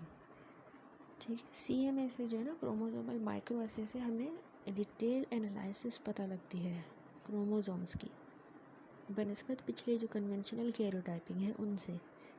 तो इसमें जो है ना वेरी स्मॉल जो क्रोमोसोमल एबनॉर्मलिटीज़ हैं उनको भी आइडेंटिफाई कर लेगा, जो बहुत ही छोटी होती हैं, ट्रेडिशनल कैरियोटाइपिंग से पता नहीं लगती, जैसे सब माइक्रोस्कोपिक डिलीशंस या डुप्लीकेशन, तो वो भी क्रोमोसोमल माइक्रो अरे एनालिसिस से पता लग जाती हैं। ठीक है, तो कन्वेंशनल कैरियोटाइपिंग की तरह CMA भी इसमें भी इन्वेजिव प्रोसीजर चाहिए होता है ताकि हम फीटल टिश्यू ऑब्टेन करें विया कोरियोनिक विलस सैम्पलिंग, एमनियोसेंटेसिस या कॉर्डोसेंटेसिस, यानी इसमें भी हमें फीटल टिश्यू की ही ज़रूरत है। और ये फ्रीक्वेंटली ऑफ़र किया जाता है जहाँ पर अल्ट्रासाउंड एग्जामिनेशन हमें फीटल स्ट्रक्चरल एनॉमलीज डिमॉन्स्ट्रेट करें, तो उसमें CMA जो है वो ऑफ़र किया जाता है। CMA can yield complex result या clinically uncertain findings which can cause significant anxiety for parents. Therefore, comprehensive pre-test counseling is strongly recommended. ठीक है, क्योंकि इसमें कॉम्प्लेक्स रिजल्ट हो सकता है, क्लिनिकली अनसर्टेन फाइंडिंग, पेशेंट्स की एंजाइटी हो सकती है, तो इसलिए हमें इसमें भी पहले से कॉम्प्रिहेंसिव प्री टेस्ट काउंसलिंग जो है रिकमेंड करनी होगी। That's it. तो ये तकरीबन हमारा चैप्टर कंप्लीट हो गया। लास्ट में कुछ की लर्निंग पॉइंट्स हैं। इसमें बता रहा है डिटेल्ड प्री टेस्ट काउंसलिंग उसके बारे में कि ये पैरामाउंट होता है, यानी टेस्ट से पहले, इन्वेजिव टेस्ट से पहले हमें अच्छी तरह से काउंसलिंग करनी होती है। Women should must fully understand the potential outcome of any test. ठीक है, टेस्ट का आउटकम क्या निकलेगा, स्क्रीनिंग या डायग्नोस्टिक टेस्ट का, choices available to them based on the result. ठीक है, उनके पास अब जो रिज़ल्ट आ जाएंगे तो उसके बाद क्या क्या चॉइसेस हैं वो भी बतानी है। And they should be encourage to consider how the test outcome might influence the decision throughout the pregnancy, यानी जो टेस्ट का रिज़ल्ट आएगा वो उसकी प्रेगनेंसी को कैसे मुतासिर कर सकता है, उसके फ़ैसले को थ्रू आउट द प्रेगनेंसी कैसे मुतासिर करेगा। ठीक है, फिर आगे बता रहा है multidisciplinary management for the diagnosed fetal abnormalities, यानी अगर फीटल एबनॉर्मलिटी डायग्नोस हो गई है बर्थ से पहले तो उसमें एक तो टीम जो है अप्रोच करती है जिसमें मल्टीपल स्पेशलिस्ट ज़रूरी हैं। अब ये जो टीम है ना, ये एक्यूरेट इन्फॉर्मेशन प्रोवाइड करती है बेबी के आउटकम के बारे में। ठीक है, ये फैसिलिटेट करती है informed decision making for the women, और इसके अलावा ये इंश्योर करती है appropriate emotional and practical support from experienced professionals during what is undoubtedly a very difficult time. ठीक है, ऐसे मुश्किल वक्त में उस मदर को जो है इमोशनल सपोर्ट भी प्रोवाइड करती है ये टीम। तो यानी मल्टी डिसिप्लिनरी केयर प्रोवाइड की जाती है जब जो है फीटल एबनॉर्मलिटीज़ डायग्नोज होती है।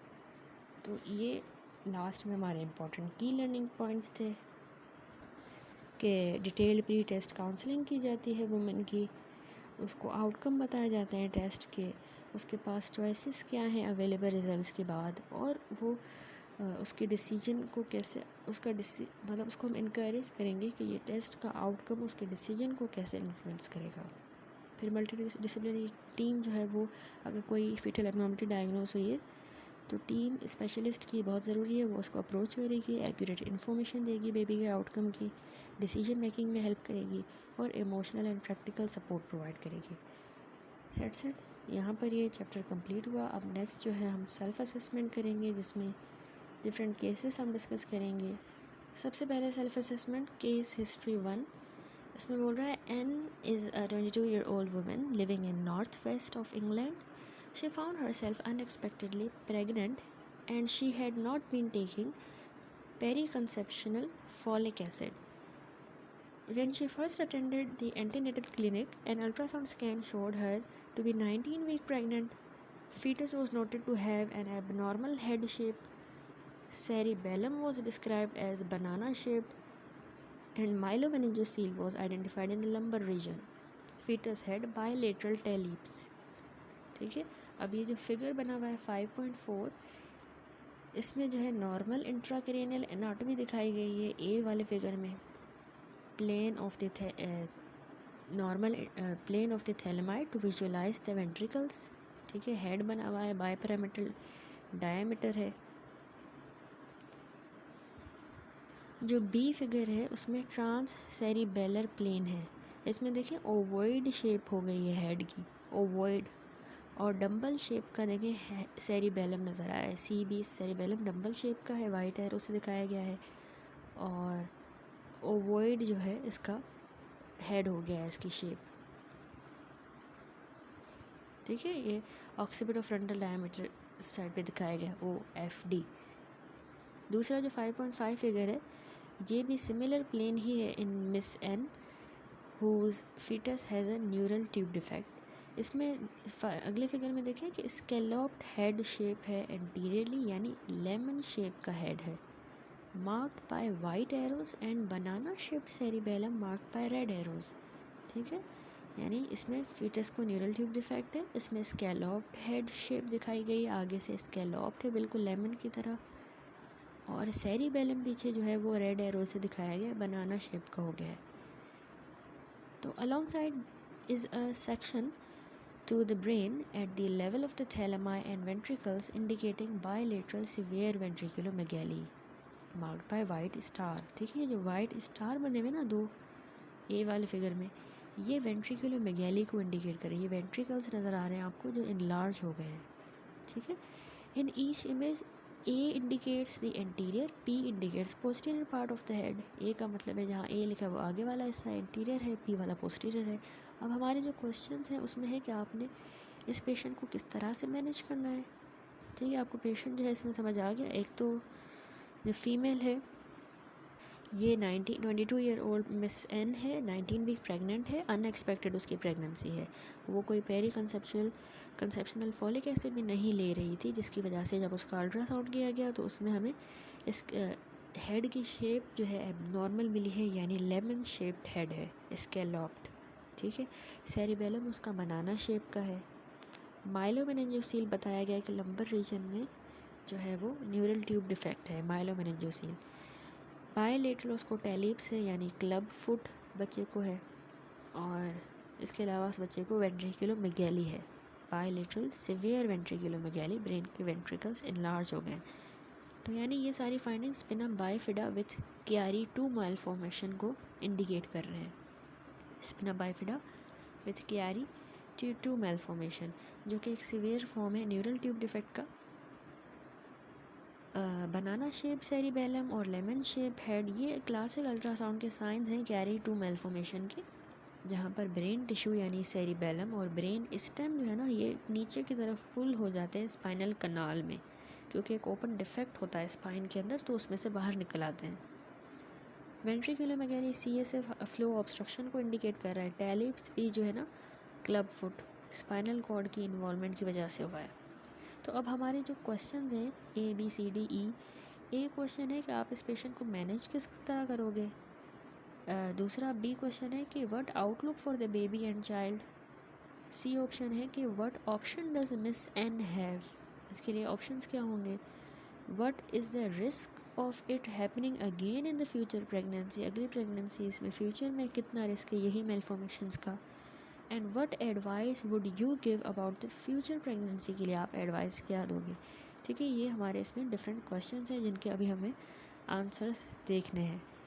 तो इनके आंसर्स हैं, सबसे पहला जो इसने क्वेश्चन बताया है कि पहला क्वेश्चन है कि how should this patient be manage, इसको आप मैनेज कैसे करोगे।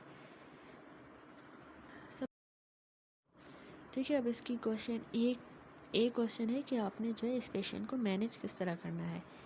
तो उसका आंसर है कि सबसे पहले तो हमें पता हो कि अल्ट्रासाउंड जो है वो 90% of the neural tube defect को डिटेक्ट कर लेता है और उसकी डायग्नोसिस जो है बनाई जा सकती है। ठीक है। तो मिस एन को जो है हमने जो है एम्फेसाइज़ करना है कि कंसल्टेंट जो है वो एक्सप्लेन करें, ये जो भी फाइंडिंग्स हमें मिल रही हैं ये मिस एन को एक्सप्लेन करें सारी फाइंडिंग्स अल्ट्रासाउंड वाली। ठीक है। और इसके अलावा हमें जो है ना हाईलाइट करने हैं importance of discussing the prognosis with a neurosurgeon preferably at the tertiary fetal medicine unit.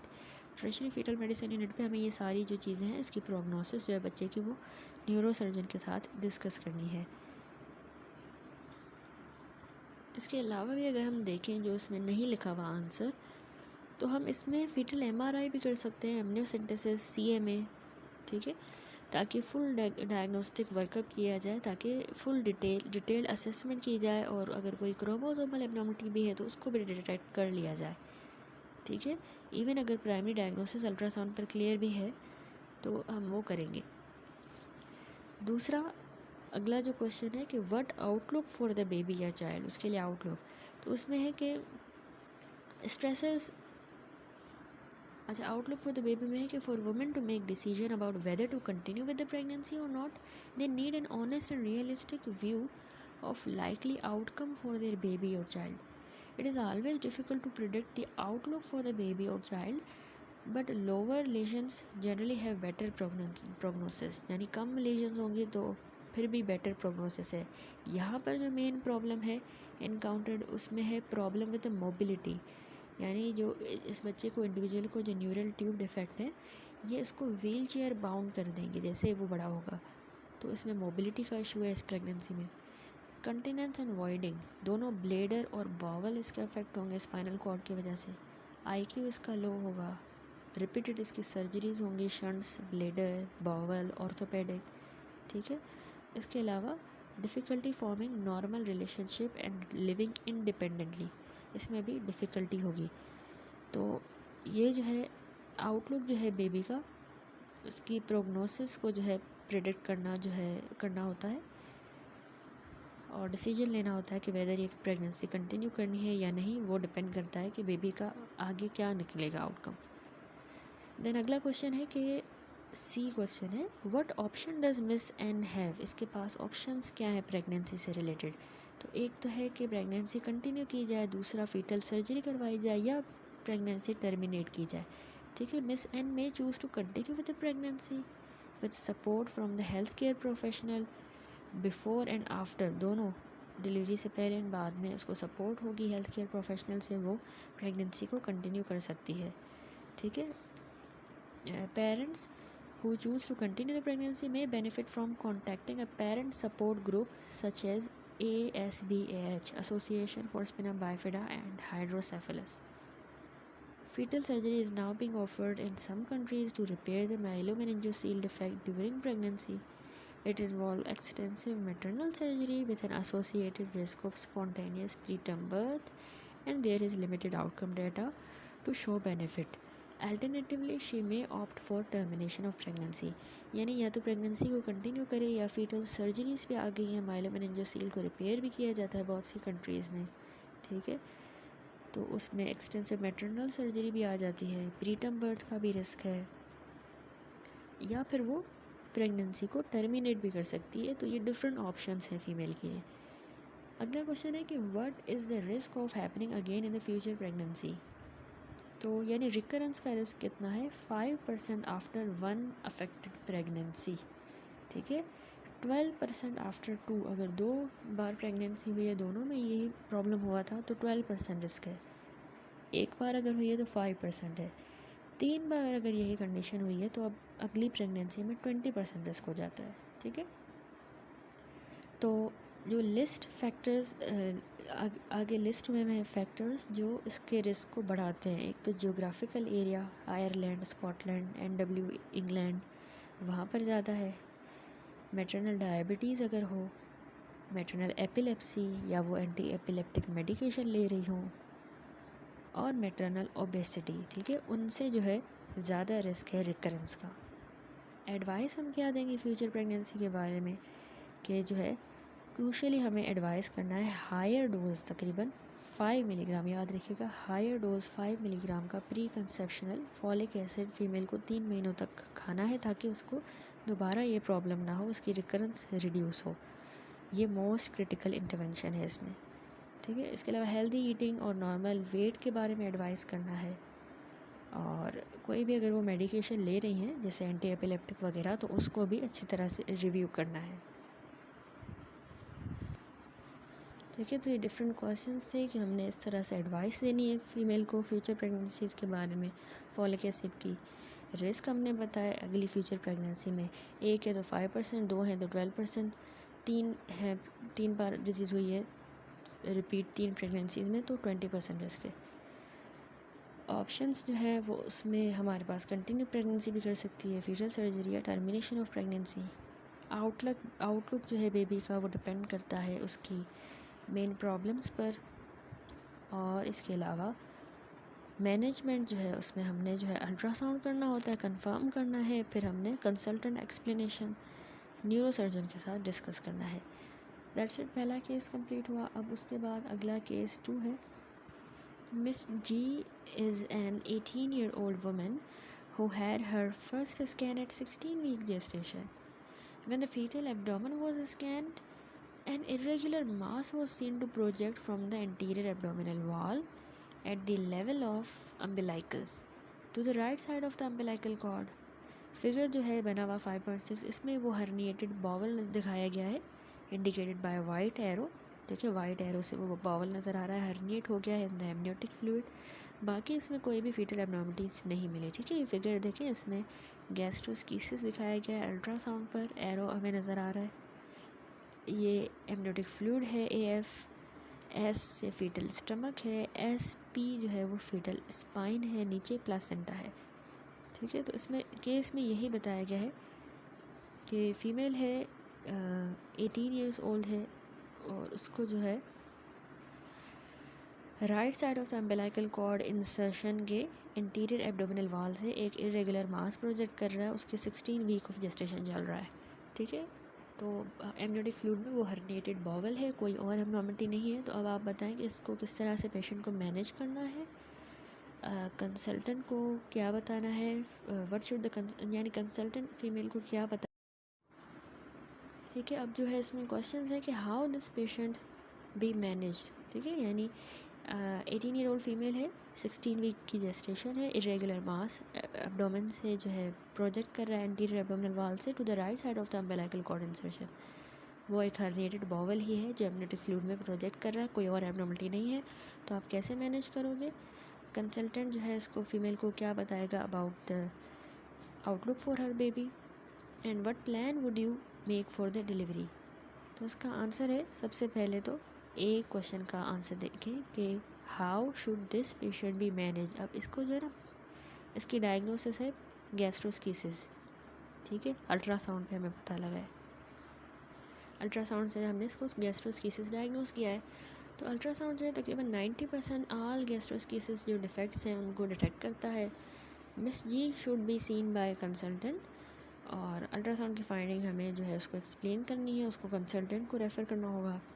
She require referral to a tertiary unit for ongoing management and planning of delivery, ठीक है। उसको फिर हमें टर्शियरी यूनिट तक refer करना है। Delivery के लिए भी मल्टी डिसिप्लिनरी टीम की इन्वॉल्वमेंट भी इसमें ज़रूरी है, ठीक है। अगला क्वेश्चन है कि what should the consultant tell her about the outlook for her baby. तो कंसल्टेंट जो है ना should stress that the majority of the baby born with the gastroschisis will do well in the long term and lead normal lifes. उनकी normal lifes होती है वो बिल्कुल ठीक हो जाते हैं आगे जाके। तो गैस्ट्रोस्कीसिस जो है ये किसी और फिज़िकल प्रॉब्लम के साथ एसोसिएटेड नहीं होता, ये भी हमें समझाना है। लर्निंग प्रॉब्लम का भी मसला नहीं होता। तो ये हमें एक्सप्लेन करना है कि फ़ीटस को जो है उसकी मॉनिटरिंग रेगुलरली प्रेगनेंसी के दौरान ज़रूरी है, क्योंकि जिन फीटस को गैस्ट्रोस्कीसिस होता है वो स्मॉल होते हैं और उनमें ओलिगोहाइड्रोमिनोस भी हो सकता है, ठीक है। इन द लेटर प्रेगनेंसी, बाद में फीटस का जो बॉवल है वो डायलेट हो सकता है, जिसकी वजह से उसको बॉवल इस्कीमिया भी हो सकती है और बॉवल अट्रेजा, तो उससे फिर पोस्ट नेटल सर्जरी ज़्यादा मुश्किल हो जाएगी, ठीक है। तो हमें जो है ना रेगुलर फीटल मॉनिटरिंग एक्सप्लेन करना है मदर को कि हमें प्रेगनेंसी को मॉनिटर करना होगा, क्योंकि इसमें स्मॉल फॉर जेस्टेशनल एज का रिस्क है, ओलिगोहाइड्रोमिनोस का, बाद में बॉवल की डायलेशन का, उससे बॉवल इस्कीमिया एंड अट्रेजा हो सकता है, पोस्ट नेटल सर्जरी डिफ़िकल्ट हो सकती है, ठीक है। ओवरऑल हमें बताना है कि जनरली इसमें कोई और फिज़िकल या लर्निंग प्रॉब्लम नहीं होगी और इसका आउटलुक जो है पॉजिटिव है, क्योंकि ये बच्चे लॉन्ग टर्म होते हैं, सही हो जाते हैं, लॉन्ग टर्म में सही होते हैं और उनकी नॉर्मल लाइफ्स होती हैं, ठीक है। फिर हमने आगे ये भी बताना है कि डिलीवरी के बाद जो है बेबी वुड रिक्वायर ऑपरेशन उसका करेंगे, ताकि उसका डिफेक्ट को सही किया जाए, रिपेयर किया जाए। सर्जिकल रिपेयर में हमने बॉवल को रिडक्शन करनी होगी और जो डिफेक्ट है उसकी अंडर एनेस्थेटिक सूचरिंग करनी होगी, ठीक है, to need for a silo. This is a covering.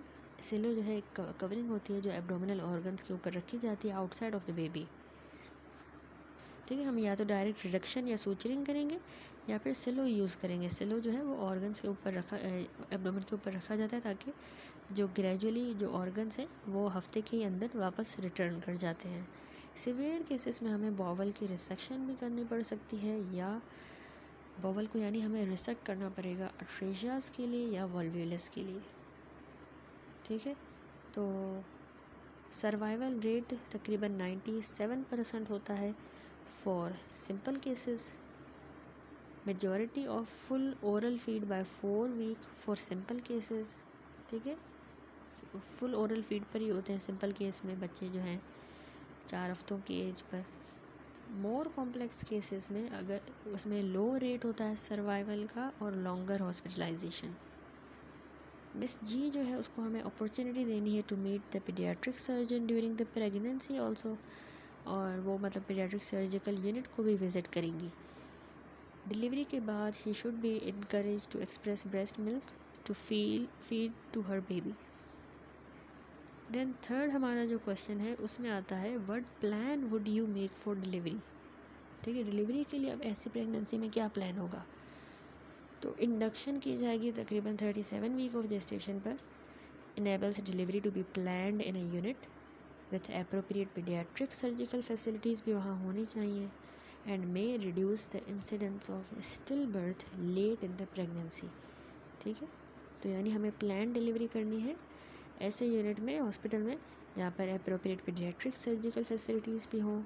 37 week पर हम इंडक्शन करके डिलीवरी करेंगे, और स्टिल इससे फ़ायदा ये होगा कि स्टिल बर्थ का चांस कम होगा, late in the pregnancy stillbirth नहीं होगी, ठीक है। There does not appear to be any benefit from delivery by caesarean. Caesarean का कोई फ़ायदा नहीं है गैस्ट्रोस्कीसिस वाले बेबीज़ में। If other organ such as liver are also herniated, caesarean delivery में भी इंडिकेटेड है। अगर उसका लिवर भी हर्निएटेड होता तो फिर हम सिजेरियन करते। अगर वुमेन कोई नॉर्मल डिलीवरी हुई तो फिर उसके लिए इजी होगा कि वो अपने बेबी को पीडियाट्रिक सर्जिकल यूनिट की तरफ विज़िट करवाए इन the first few days after birth, ठीक हो गया। तो अब ये जो नीचे टेबल बना हुआ है 5.3, इसमें की डिफरेंस है between the abdominal wall defect. एक होता है एक्सोम्फेलोस जिसको हम ओम्फेलोसील कहते हैं, दूसरा होता है गैस्ट्रोस्कीसिस। यहाँ पर जो है गैस्ट्रोस्कीसिस डायग्नोज हुआ है। दूसरी कंडीशन जो एक्सोम्फेलोस होती है, इनमें डिफरेंस ये है कि एक्सोम्फेलोस के ऊपर एक मेम्ब्रेन कवर्ड होती है, यानी एब्डोमिनल वॉल से ऑर्गन्स बाहर तो आ गए हैं लेकिन उनके ऊपर एक मेम्ब्रेन कवर कर रही होती है, स्मूथ आउटलाइन। गैस्ट्रोस्कीसिस में मेम्ब्रेन नहीं होती। बावल की अपीयरेंस जो बाहर निकला है एक्सोम्फेलोस में वो स्मूथ होगा, स्मूथ आउटलाइन होगी हर्निएशन की। गैस्ट्रोस्कीसिस में फ्री फ्लोटिंग बावल लूप होगा, इरेगुलर आउटलाइन। कॉर्ड की इंसर्शन देखें, एक्सोम्फेलोस जो है वो एपेक्स ऑफ द सैक में इंसर्ट होगा, लेकिन जहाँ सिनेरियो में हमने देखा गैस्ट्रोस्कीसिस जो है लेटरली यानी usually right side of the cord पर इंसर्ट होता है। एसोसिएटेड एबनॉर्मलिटीज़ में वेरी हाई इंसिडेंस है other physical and genetic abnormalities का, ठीक है। एक्सोम्फेलोस में, गैस्ट्रोस्किसिस में लो इंसिडेंस है बाकी एबनॉर्मलिटीज़ का। क्रोमोसोमल एबनॉर्मलिटीज़ का एक्सोम्फेलोस में हाई रिस्क है, कैरियोटाइपिंग हमें करनी होगी। गैस्ट्रोस्किसिस में नहीं है क्रोमोसोमल एबनॉर्मलिटीज़ का रिस्क। कंटेंट देखें, इसमें स्टमक, लिवर, स्प्लीन भी हो सकता है एक्सोम्फेलोस में। गैस्ट्रोस्किसिस में सिर्फ स्मॉल बॉवल जो है वो सिर्फ एक्स्ट्रा एब्डोमिनली आ जाता है, बाकी ऑर्गन्स नहीं होते। एक्सोम्फेलोस में हो सकते हैं। एमनियोटिक फ्लूइड पॉलीहाइड्रोमिनोस हो सकता है, ज़्यादा एक्सेस एमनियोटिक फ्लूइड एक्सोम्फेलोस में। गैस्ट्रोस्किसिस याद रखिए कि उसमें एसोसिएटेड ओलिगोहाइड्रोमिनोस होगा, यानी लो फ्लूइड होगा, ठीक है। तो ये जो है की डिफरेंसेस हैं एक्सोम्फेलोस के और गैस्ट्रोस्किसिस के। एमनियोटिक फ्लूइड जो है गैस्ट्रोस्किसिस में कम है, सिर्फ स्मॉल बाउल बाहर आ जाता है, उसके ऊपर मेम्ब्रेन भी कवर नहीं होती, तो वो इरेगुलर होते हैं उसके बॉर्डर, ठीक है। फ्री फ्लोटिंग लूप होता है, लेटरली होता है कॉर्ड की इंसर्शन। और बाकी एबनॉर्मलिटीज़ का लो रिस्क है, क्रोमोसोमल एबनॉर्मलिटीज़ भी इसमें नहीं होंगी। यहाँ पर जो है सेकंड केस भी हमारा कंप्लीट हुआ इस चैप्टर से रिलेटेड, प्रीनेटल डायग्नोसिस से रिलेटेड। नेक्स्ट अब हमारा थर्ड केस है केस हिस्ट्री 3 है। Miss E is a 37-year-old woman who attend for her first scan at the 18 week of gestation. Ultrasound scan पे जो है स्मूथ प्रोट्रूजन नज़र आ रही है interior abdominal wall of the fetus से। It appear to be covered by a membrane. अब इसको देखें, मेम्ब्रेन कवर कर रही है and umbilical cord inserted into the apex of the protrusion. उस प्रोट्रूजन के एपेक्स से ही अम्बिलिकल कॉर्ड निकल रहा है, ठीक है। द सोनोग्राफर डिस्क्राइब दिस कि ये एक्सोम्फेलोस है, उसने अपनी रिपोर्ट में लिखा। फिगर देखें 5.7, इस पर आपको अल्ट्रासाउंड नज़र आ रहा है एक्सोम्फेलोस का, जिसमें सैक के अंदर जो है हर्निएटेड बॉवल है, ठीक है। देखिए अल्ट्रासाउंड है एक्सोम्फेलोस का, सैक नज़र आ रही है हर्निएटेड बॉवल की, वाइट एरो से हमें नज़र आ रहा है, और एमनियोटिक फ्लूइड भी नज़र आ रहा है नीचे। फीटल स्टमक है ऊपर देखें एस से, और पीछे स्पाइनल कॉर्ड है एसपी, ठीक है। तो क्वेश्चन अब हमारा ये है कि इस पेशेंट को कैसे मैनेज करेंगे और ऑप्शंस मिस ई के लिए क्या अवेलेबल हैं। तो इसका आंसर है हमारे पास जो ऑप्शंस अवेलेबल हैं, सॉरी इसकी पहले मैनेजमेंट हम देखेंगे कि इस पेशेंट को हमने मैनेज किस तरह करना है एक्सोम्फेलोस को। तो सबसे पहले तो यही बात है कि प्रीनेटल डायग्नोसिस एक्सोम्फेलोस की अल्ट्रासाउंड स्कैन पर कर ली गई है, तो अल्ट्रासाउंड से ही 90% एक्सोम्फेलोस डिटेक्ट हो जाते हैं, तो यही टेस्ट काफ़ी है। लेकिन ये डायग्नोसिस हम नहीं बना पाते until after 12 week of gestation, ठीक है। इसका चल रहा है 18 वीक ऑफ जेस्टेशन, और 12 वीक ऑफ जेस्टेशन से पहले जो है हम ये डायग्नोसिस नहीं बना पाते, क्योंकि उससे पहले हमें पता है कि फिजियोलॉजिकल हर्निएशन होती है, ठीक है। 12 वीक आप याद रखें, उससे पहले हम नहीं कर पाते। तो यहाँ पर तो कंफर्म है क्योंकि 18 वीक चल रहा है, तो ये फिजियोलॉजिकल नहीं है, पैथोलॉजिकल हर्निएशन है, एक्सोम्फेलोस है। इसके अलावा कह रहा है कि prior to 12 week there is development, वही बता रहा है फिजियोलॉजिकल हर्निएशन होती है। Miss E should see by consultant, और अल्ट्रासाउंड फाइंडिंग हमें कंसल्टेंट को एक्सप्लेन करनी है। There is a high incidence of associated abnormality 70 to 80% of the fetus. She should be referred to tertiary unit for detailed ultrasound. Consultant should explain there is a high chance of chromosomal abnormalities. इस तरह हमने table में discuss किया कि एक्सोम्फेलोस में chromosomal abnormalities का risk ज़्यादा होता है, अप्रॉक्सीमेटली 1/3 ऑफ द फीटस। और फिर हमें इन्वेजिव टेस्टिंग ऑप्शंस भी डिस्कस करना है, ठीक है। तो अब जो है अगला क्वेश्चन था कि आपने ऑप्शंस क्या अवेलेबल है मिस ई के पास। एक तो डू नथिंग, यानी अपनी प्रेगनेंसी को बिना फर्दर टेस्टिंग ना भी करवाए और कंटिन्यू करे बस अपनी प्रेगनेंसी को। इसके अलावा अगला ऑप्शन है do nothing and termination of pregnancy, terminate कर ले। इसके अलावा कोरियोनिक विलस सैम्पलिंग, अब जो है कोरियोनिक विलस सैम्पलिंग भी है अभी, जो कोरियोनिक विलस सैम्पलिंग, और continue if the chromosomes are normal, CVS करवाए, अगर क्रोमोसोम नॉर्मल है तो प्रेगनेंसी को कंटिन्यू करे। It is possible that other abnormality may still be detected on ultrasound later in the pregnancy. If chromosome are abnormal, she would still have option of surgical termination of pregnancy up to 14-week gestation in some hospital. यानी हम उसको कहेंगे कि या तो कुछ भी ना करे, या तो प्रेगनेंसी को टर्मिनेट भी करवा सकती है, या तो कोरोनिक विलस सैम्पलिंग करवाए। CVS पर अगर उसके क्रोमोसोम नॉर्मल है तो बेशक प्रेगनेंसी कंटिन्यू करे। अगर एबनॉर्मल है तो फिर क्रोमोसोम एबनॉर्मल है तो वो अपनी प्रेगनेंसी जो है टर्मिनेट करवा दे up to 14 week of gestation. कुछ हॉस्पिटल 14 वीक तक का कहते हैं, ठीक है, क्योंकि बाद में बिल्कुल फीटस वाइब भी हो जाता है, ऑर्गन्स बन जाते हैं, तो बाद में नहीं 14 वीक तक जो है टर्मिनेट करवा सकती है अगर क्रोमोसोम्स एबनॉर्मल हैं, ठीक है। और इसको ये भी बताना है कि अभी बेशक अल्ट्रासाउंड पर बाकी एबनॉर्मलिटीज़ नहीं मिल रही, लेकिन आगे जाके मिल सकती हैं। इसके अलावा अगला ऑप्शन है CVS के अलावा कि वो 15 वीक ऑफ जेस्टेशन के बाद एमनियोसेंटेसिस करवा सकती है, ठीक है। Wait until 15 week of gestation and then have amniocentesis with a lower risk of miscarriage. उसमें क्योंकि मिसकैरेज का रिस्क कम था, तो मिसकैरेज का रिस्क हमने डिस्कस किया था कि तकरीबन 2% था CVS में, लेकिन एमनियोसेंटेसिस में 1% था। कॉर्डोसेंटेसिस में भी 2 to 5% था, ठीक है। तो 15 वीक पर हमने एमनियोसेंटेसिस कर रहे थे, 11 पर CVS, और 20 वीक के अराउंड हम कॉर्डोसेंटेसिस कर रहे थे। तो हम कहेंगे कि उसके पास ये भी ऑप्शन है कि वो 15 वीक पर एमनियोसेंटेसिस करवाए और acknowledge that even with normal chromosome other abnormality may still be detected later on the ultrasound, ठीक है। अगर उसके क्रोमोसोम्स भी नॉर्मल आते हैं लेकिन फिर भी बाकी एबनॉर्मलिटीज़ बाद में अल्ट्रासाउंड पर मिल सकती हैं, डिटेक्ट हो सकती हैं, ठीक है, ये उसको बताना है। Miss E choose to have CVS। अब आखिर में बता रहा है कि उनका आउटकम ये निकला कि उन्होंने जो है CVS ही करवाया। CVS पे पता चला कि फीटस को ट्राइसोमी 18 है, यानी एडवर्ड सिंड्रोम, ठीक है। इसको एक्सोम्फेलोस के साथ एडवर्ड सिंड्रोम था। तो फिर उसने फैसला किया कि वो अपनी प्रेगनेंसी को टर्मिनेट करेगी, क्योंकि जो ट्राइसोमी 18 वाले फीटस होते हैं वो स्टिल बॉर्न होते हैं और वो कुछ महीनों से ज़्यादा जो है ज़िंदा नहीं रह पाते, ठीक है। तो ये इसने आखिर में एक्सप्लेन किया कि फ़ैसला क्या था मिस ई का। उसके बाद नेक्स्ट जो है पेज, उस पर हम हमारा लास्ट केस नंबर 4 हम डिस्कस करेंगे, ठीक है। यहाँ पर आपको समझ आ गया कि डिफरेंट ऑप्शंस होते हैं इसमें। इस केस में जिस तरह हमने देखा एक्सोम्फेलोस में कि या तो वो टर्मिनेट कर सकती थी प्रेगनेंसी को, या तो कंटिन्यू कर सकती थी, कुछ भी ना करें, या CVS करवाएं या एमनियोसेंटेसिस करवाएं, ठीक है। और कंसल्टेंट जो है उसको क्या बताएगी आउटलुक फॉर हर बेबी। तो पहले तो पॉजिटिव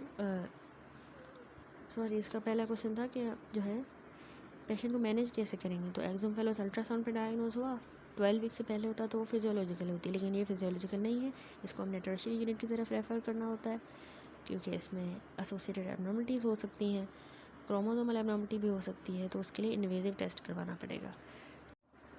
अब लास्ट केस है case 4 history. Mrs D has a brother with Duchen muscular dystrophy, यानी इनके भाई को जो है DMD है, ड्यूचेन मस्कुलर डिस्ट्रॉफी, जो कि एक्स लिंक्ड रिसेसिव डिसऑर्डर होता है। और he has been under the care of clinical geneticists. Mrs. D has been tested and found to be a carrier of the gene, और वो खुद carrier है। She contacted her general practitioner when she is 7 weeks of pregnant, as she wishes to have testing to see whether the fetus is affected by DMD, यानी उसको test करवाना है कि उसके fetus तो DMD के साथ अफेक्टेड नहीं है, ठीक है। और वो खुद जो है टेस्टेड है, कंफर्म कैरियर है DMD की, खुद 7 वीक प्रेग्नेंट है और उसको पता लगाना है फीटस के बारे में।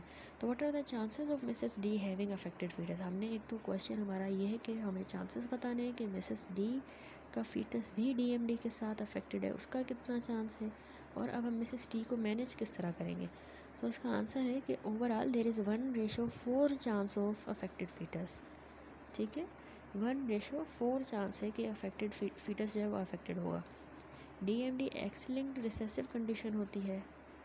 इसमें जो है ना, हमने एक्स लिंक्ड रिसेसिव इनहेरिटेंस की अगर एक्सप्लेनेशन हम देखें तो सेक्स डिटर्मिनेशन देखें, अगर 1:2 चांस होता है गर्ल का और 1:2 चांस ही होता है बॉय का, यानी अगर मेल फीटस है तो 1:2 chance inherits normal x from Mrs D. ठीक है, यानी मदर कैरियर है लेकिन 1:2 चांस है कि उसका नॉर्मल जीन आएगा बच्चे में, तो वो अनअफेक्टेड होगा। और 1:2 चांस ही है कि वो एबनॉर्मल जीन इनहेरिट होगा मिसेस डी से। ठीक है, तो वो बच्चा अफेक्टेड होगा, अफेक्टेड बॉय। लेकिन अगर वो फीटस फीमेल है, क्योंकि ये एक्स लिंक्ड डिजीज़ है, अगर वो फीटस फीमेल है तो उसमें 1:2 chance inherits normal x from the Mrs D, तो वो कैरियर होगी, कैरियर नहीं होगी अगर उसने नॉर्मल जीन इनहेरिट किया उस फीमेल फीटस ने। और इसी तरह 1:2 ही चांस है अगर वो इनहेरिट करती है एक्स विथ एबनॉर्मल जीन, ऐसा एक्स क्रोमोसोम जिसमें एबनॉर्मल जीन है। नॉर्मल अगर करेगी तो उसको चांस नहीं है, वो कैरियर नहीं है। अगर एबनॉर्मल जीन करती है तो फिर वो फीटस कैरियर होगी, उसको डिजीज़ फिर भी नहीं होगी क्योंकि ये डिजीज़ एक्स लिंक्ड है। ठीक है, फीमेल फीटसेस अफेक्ट नहीं होंगी। फीमेल फीटसेस जो है वो क्यों अफेक्ट नहीं होंगी, क्योंकि एक्स लिंक्ड डिजीज़ है। एक अगर एक्स उसको फादर से भी रिसीव हो रहा है, ठीक है, फादर का नॉर्मल एक्स हो सकता है, तो फीमेल के पास 2 एक्स होते हैं। एक अगर एक्स मदर का एबनॉर्मल है भी तो फादर का नॉर्मल एक्स होगा, तो फीमेल फीटस अफेक्ट नहीं होती। ठीक है, लेकिन मेल इसलिए अफेक्ट हो रहा है क्योंकि उनके पास एक्स वाई होता है। अगर एक एक्स होगा मदर से इनहेरिट हुआ और वो भी अगर जो है वो एबनॉर्मल था एक्स, तो फिर उसमें मेल फीटस में चांसेस है कि वो अफेक्ट होंगे। ठीक है, वो डिपेंड करता है कि वो मेल फीटस मदर से नॉर्मल वाला एक्स इनहेरिट करता है या एबनॉर्मल एक्स, तो अफेक्टेड या अनअफेक्टेड। ठीक है, तो एक्स लिंक्ड रिसेसिव डिजीज़ होती है और मिसेस डी खुद कैरियर है, उनका एक एक्स नॉर्मल है, दूसरा डीएमडी वाला है। सन में जो है चांसेस उनके जो बेटे होंगे तो उनमें 50% चांस है कि उनके बेटे अफेक्ट होंगे। ठीक है, क्योंकि उसका एक वाई क्रोमोसोम फादर से आएगा, नॉर्मल एक्स या एबनॉर्मल एक्स जो है मदर से आएगा, तो 50% चांसेस है। बेटियों में डॉटर्स में जो है एक्स क्रोमोसोम फादर से आएगा, तो उसमें तो एबनॉर्मलिटी नहीं है, एक्स क्रोमोसोम फादर वाला तो नॉर्मल होगा। ठीक है, और ये मदर का या तो नॉर्मल या तो अफेक्टेड वाला आ सकता है, तो इसलिए फीमेल्स डॉटर्स में भी 50% चांसेस हैं कि वो कैरियर होंगी लेकिन वो अफेक्टेड नहीं होंगी। ठीक है, तो ओवरऑल जो प्रोबेबिलिटी है having boy 1/2 multiplied by probability of boy being affected 1/2 which equal 1/4 यानी 25%। तो यानी 1:4 चांसेस हैं ऑफ अफेक्टेड फीटस, इस तरह हमने शुरू में कहा। अब इसकी मैनेजमेंट किस तरह करनी है, जनरल प्रैक्टिशनर जो है ना वो अरेंज करेगा urgent referral to the antenatal clinic, यानी इसको फीटस को चांसेस हमने देखे कितने हैं डीएमडी के, अब जो है उसको एंटीनेटल क्लिनिक की तरफ अर्जेंट रेफ़र करेंगे और क्लिनिकल जेनेटिक डिपार्टमेंट से भी कांटेक्ट करेंगे। मिसेस डी को इनिशियल अल्ट्रासाउंड स्कैन की ज़रूरत है ताकि वो कंफर्म करे कि फ़ीटस वायबल है, उसकी जेस्टेशन कंफर्म करवाए और सिंगल टर्न प्रेगनेंसी है ये कंफर्म करवाए। पहले अल्ट्रासाउंड करवाया जाएगा। ठीक है, इनिशियल अल्ट्रासाउंड, पहले तो रेफ़र किया अर्जेंट, फिर अल्ट्रासाउंड, फिर फीटल सेक्स डिटर्मिनेशन की जाएगी using the cell free fetal DNA. Mrs D का ब्लड टेस्ट जो है वो एसरटेन करेगा fetal sex by detecting the Y chromosome DNA if present in her cell free fetal DNA. ठीक है, मदर के ब्लड में जो फीटस के ब्लड्स आ जाते हैं, ब्लड उसको हम कहते हैं सेल फ्री फीटल डीएनए, तो उसमें अगर हमें वाई क्रोमोसोम मिलेगा मदर के ब्लड में तो मतलब वो फीटस बॉय है और वो अफेक्टेड होगा, क्योंकि बेटी अगर होगी तो वो तो कैरियर होगी। तो हमने cell free fetal DNA detect करना है, उसको एम्पलीफाई करना है पीसीआर के ज़रिए। अगर वाई क्रोमोसोम है तो वो मेल फीटस होगा, नहीं है तो वो फीमेल है। ठीक है, लेकिन अगर सेल फ्री फीटल डीएनए नहीं है तो उसमें ज़रूरी नहीं कि वो फीमेल है। अगर वाई क्रोमोसोम नहीं है तो ज़रूरी नहीं है फीमेल है, मे भी हमारे पास सेल फ्री फीटल डीएनए ही इनसफिशेंट हो। ठीक है, तो रेकमेंड किया जाता है कि before 9 weeks collect 2 sample 1 week apart, ताकि इंश्योर करें हमारे पास sufficient cell free fetal DNA है। ठीक है, 1 हफ्ते के फासले से हमने एक बार करना है सेल फ्री फीटल डीएनए का सैंपल लेना है 9 वीक से पहले, 9th वीक ऑफ जेस्टेशन से पहले। इस केस में जो फीमेल है वो 7 वीक जेस्टेशन है, तो 9 वीक से पहले ही चल रहा है टाइम, तो हमने एक बार लिया, फिर हफ्ते के बाद दोबारा हम सैंपल लेते हैं। आउटकम क्या है, इन्होंने जो है इनके ब्लड टेस्ट 8 और 9 वीक पर किया तो उसमें पता चला फीमेल फीटस है, तो वो अफेक्टेड नहीं होगी। तो फिर अब इसमें हमें इन्वेजिव टेस्ट करने की ज़रूरत नहीं है। हम chorionic villus testing, chorionic villus sampling, इस तरह के इन्वेजिव टेस्ट को अवॉइड करेंगे, ठीक है, क्योंकि ब्लड से ही पता चल गया है सेल फ्री फीटल डीएनए से कि फीटस जो है फीमेल है। अगर ब्लड टेस्ट में मेल फीटस पता लगता तो फिर इनको कोरियोनिक विलस सैम्पलिंग करवानी पड़ती ताकि वो डिटरमाइन करें कि वो मेल फीटस अफेक्टेड है या नहीं, तो फिर उनको करवानी पड़ती, ठीक है। तो यहाँ पर कंप्लीट हुआ हमारा ये सिनेरियो। अच्छा जी, तो उसमें सबसे पहला क्वेश्चन है, अच्छा ये डिफरेंट EMQs हैं, there are various invasive test that can be used in the prenatal diagnosis of genetic condition, for each description use single most appropriate answer from options, ठीक है। तो पहला क्वेश्चन है कि बोथ, अच्छा ऑप्शंस पहले मैं आपको बता देती हूँ कि एमनियोसेंटेसिस, कोरियोनिक विलस सैम्पलिंग, दोनों एमनियोसेंटेसिस और chorionic villus sampling, neither amniocentesis nor chorionic villus sampling, cordocentesis. तो पहला क्वेश्चन है which procedure is perform under continuous ultrasound guidance, continuously ultrasound guidance के तहत हम कौन सा प्रोसीजर जो है करते हैं।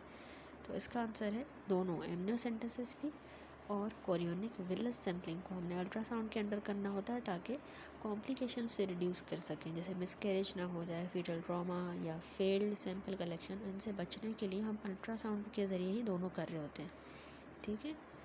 तो फिर जो है हम नीडल और कैथेटर पास करते हैं CVS में भी और एमनियोसेंटेसिस में भी।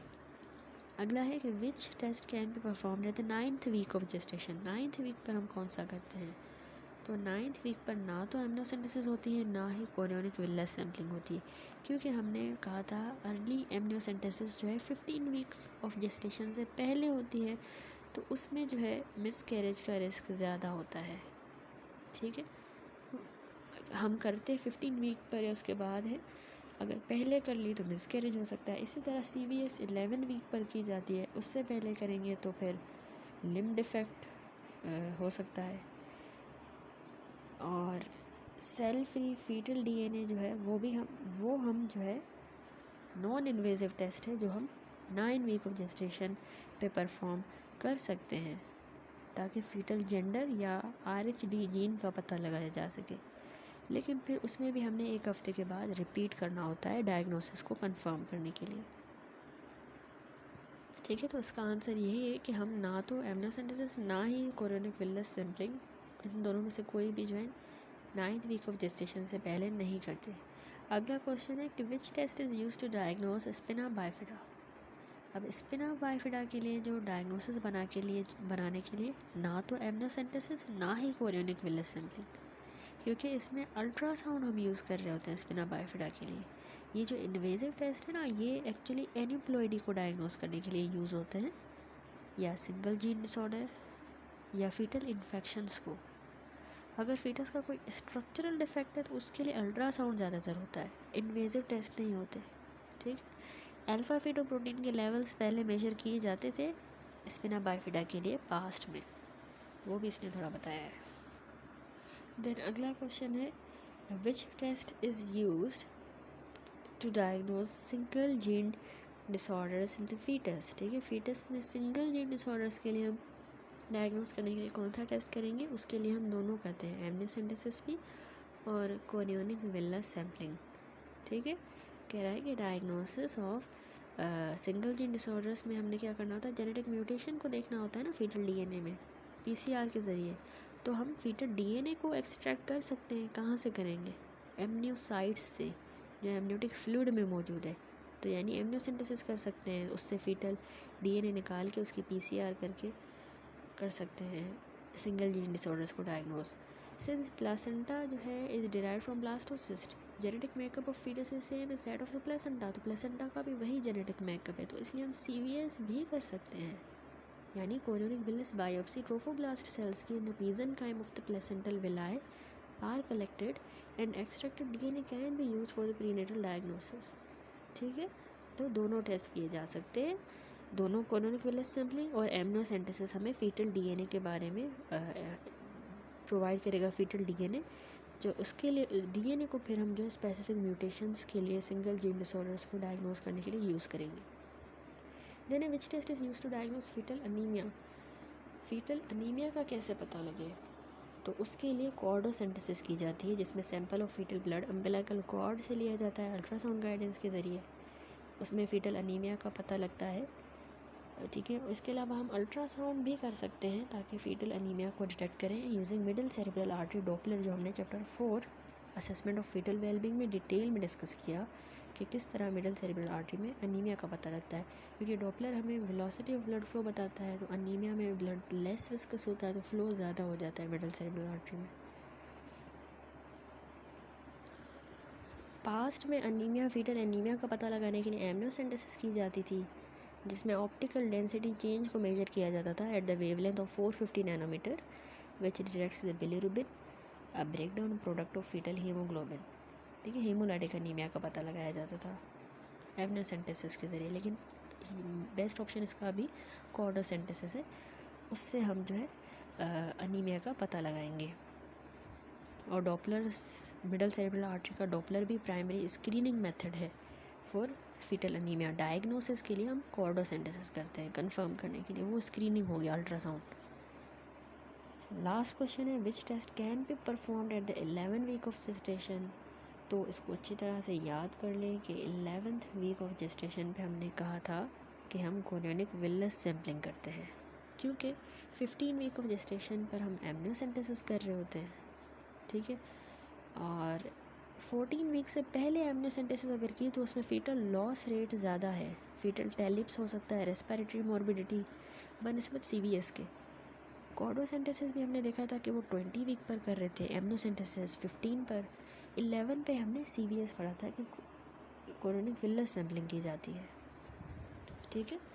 कॉर्डोसेंटेसिस 20 वीक पर करते हैं क्योंकि मिसकैरेज हेमरेज वगैरह का मिसकैरेज का रिस्क होता है अगर हमने अर्लियर कर लिया, तो इसलिए कॉर्डोसेंटेसिस 20 पर ही किया जाता है। सीवीएस को 10 और 14 के दरमियान करते हैं, तो यानी 11 आ गया इसमें 10 और 14 वीक के दरमियान, ठीक है। और एमनियोसेंटेसिस 15 वीक के बाद, कॉर्डोसेंटेसिस और बाद 20 वीक। उसके बाद है next SBA single best options हमने बताना है। इसमें क्वेश्चन है कि there are 2 screening test for Down syndrome offer to pregnant women in England. एक तो पहले ट्राइमेस्टर में कंबाइंड स्क्रीनिंग होती है और दूसरा है क्वाड्रपल टेस्ट। अब ये जो है रिलाई करते हैं on measurement of number of factors in order to estimation of the risk of pregnancy of that pregnancy being affected by Down syndrome, which of the following result in a lower chance result।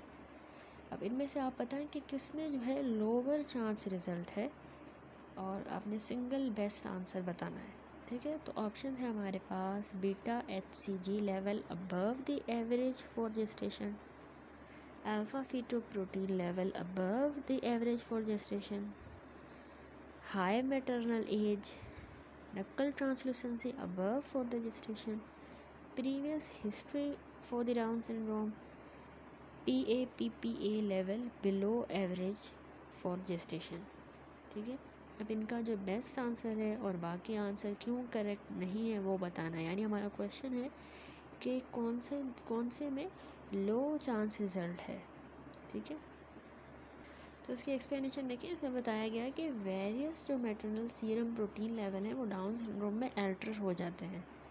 सबसे पहले तो PAPPA ये placental जो सिंसिशोट्रोफोब्लास्ट हैं उनसे produce हो रहा होता है, ठीक है। तो इसके लेवल्स प्रेगनेंसी में रिड्यूस हो जाते हैं। जिस प्रेगनेंसी में डाउन सिंड्रोम होता है उसमें ये प्लेसेंटा से प्रोड्यूस होता है, लेकिन इसका लेवल रिड्यूस्ड होता है, ठीक है। दूसरा है बीटा HCG, उसके लेवल्स जो हैं वो हाई होते हैं, ये भी प्लेसेंटल सिंसिशोट्रोफोब्लास्ट से प्रोड्यूस होता है। तो डाउन सिंड्रोम में इसके लेवल बढ़ जाते हैं, रेज होते हैं, ठीक है। और then alpha fetoprotein yolk sac और लिवर से प्रोड्यूस हो रहा होता है, इसके भी लेवल्स जो हैं वो इसके रिड्यूस होंगे। डाउन सिंड्रोम वाली प्रेगनेंसी में अल्फा फीटोप्रोटीन के लेवल रिड्यूस्ड होंगे, लेकिन क्वेश्चन में इसने हमें बताया कि इसके लेवल्स अबव एवरेज हैं, ऐसा नहीं है, इसके लेवल रिड्यूस होते हैं, अल्फ़ा फीटोप्रोटीन के डाउन सिंड्रोम में। बीटा HCG बढ़ जाता है लेकिन अल्फ़ा फीटोप्रोटीन रिड्यूस होता है। देन ईस्ट्राडायोल, अनकॉन्जुगेटेड ईस्ट्रायोल भी होता है जो प्लासेंटा से प्रोड्यूस होता है और फीटल एड्रीनल से, ठीक है, प्लासेंटा से ईस्ट्रायोल बनता है एड्रीनल से, तो इसके भी लेवल रिड्यूस होंगे। डाउन सिंड्रोम वाली प्रेगनेंसी में कम हो जाएंगे इसके लेवल्स इनहिबिन ए के। डाउन सिंड्रोम वाले फीटस की जो नकल ट्रांसलूसेंसी होती है वो थिकर होती है, ठीक है। अगर प्रीवियस प्रेगनेंसी में डाउन सिंड्रोम हुआ था तो रिज़ल्ट जो है उसको हम क्लासिफाई करते हैं as screen positive regardless of the level of the screening marker. So further testing can be discussed with the woman. यानी अगर पिछली प्रेगनेंसी में डाउन सिंड्रोम था तो जो रिजल्ट्स हैं उसको हम स्क्रीन पॉजिटिव कहते हैं, regardless of the screening marker. जो भी मार्कर हमें मिले हैं ये सारे जो मैंने डिस्कस किए, लेकिन हम स्क्रीन पॉजिटिव ही कहेंगे फीमेल को क्योंकि उसको पिछली प्रेगनेंसी में हुआ था डाउन सिंड्रोम, ठीक है। और बाकी टेस्ट भी हमने उसके साथ डिस्कस करने हैं।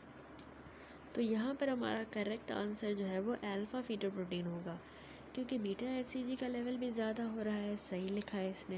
मैटरनल एज ज़्यादा है, डाउन सिंड्रोम का चांस ज़्यादा है, नकल ट्रांसलूसेंसी भी ज़्यादा होती है, पहले अगर डाउन सिंड्रोम हुआ तो रिस्क ज़्यादा है। और इसी तरह PAPPA के लेवल जो है ये भी जो है रिड्यूस हो जाते हैं डाउन सिंड्रोम में, ये सही लिखा है। लेकिन अल्फ़ा फीटोप्रोटीन के लेवल जो है उस वो भी रिड्यूस होते हैं, लेकिन सिनेरियो में लिखा है कि अल्फ़ा फीटोप्रोटीन अबव एवरेज, ये लाइन गलत है, अबव एवरेज नहीं होगा। अल्फ़ा फीटोप्रोटीन के लेवल अगर अबव एवरेज होंगे तो डाउन सिंड्रोम का चांस लो होगा। तो उसने क्वेश्चन में पूछा था कि लीस्ट चांस किस में है, अबव एवरेज में तो लो चांस होगा ना, तो इसके लेवल्स लो होने चाहिए। अगर डाउन सिंड्रोम होगा तो इसके लेवल्स लो होंगे। बीटा HCG PAPPA ये हाई होंगे, अल्फ़ा फीटोप्रोटीन लो होगा। That's it. यहाँ पर हमारा चैप्टर अल्हम्दुलिल्लाह कंप्लीट हुआ। Chapter number 5 prenatal diagnosis. Next video से इंशाल्लाह हम अगला चैप्टर नंबर 6 से स्टार्ट करेंगे which is the antenatal obstetric complication.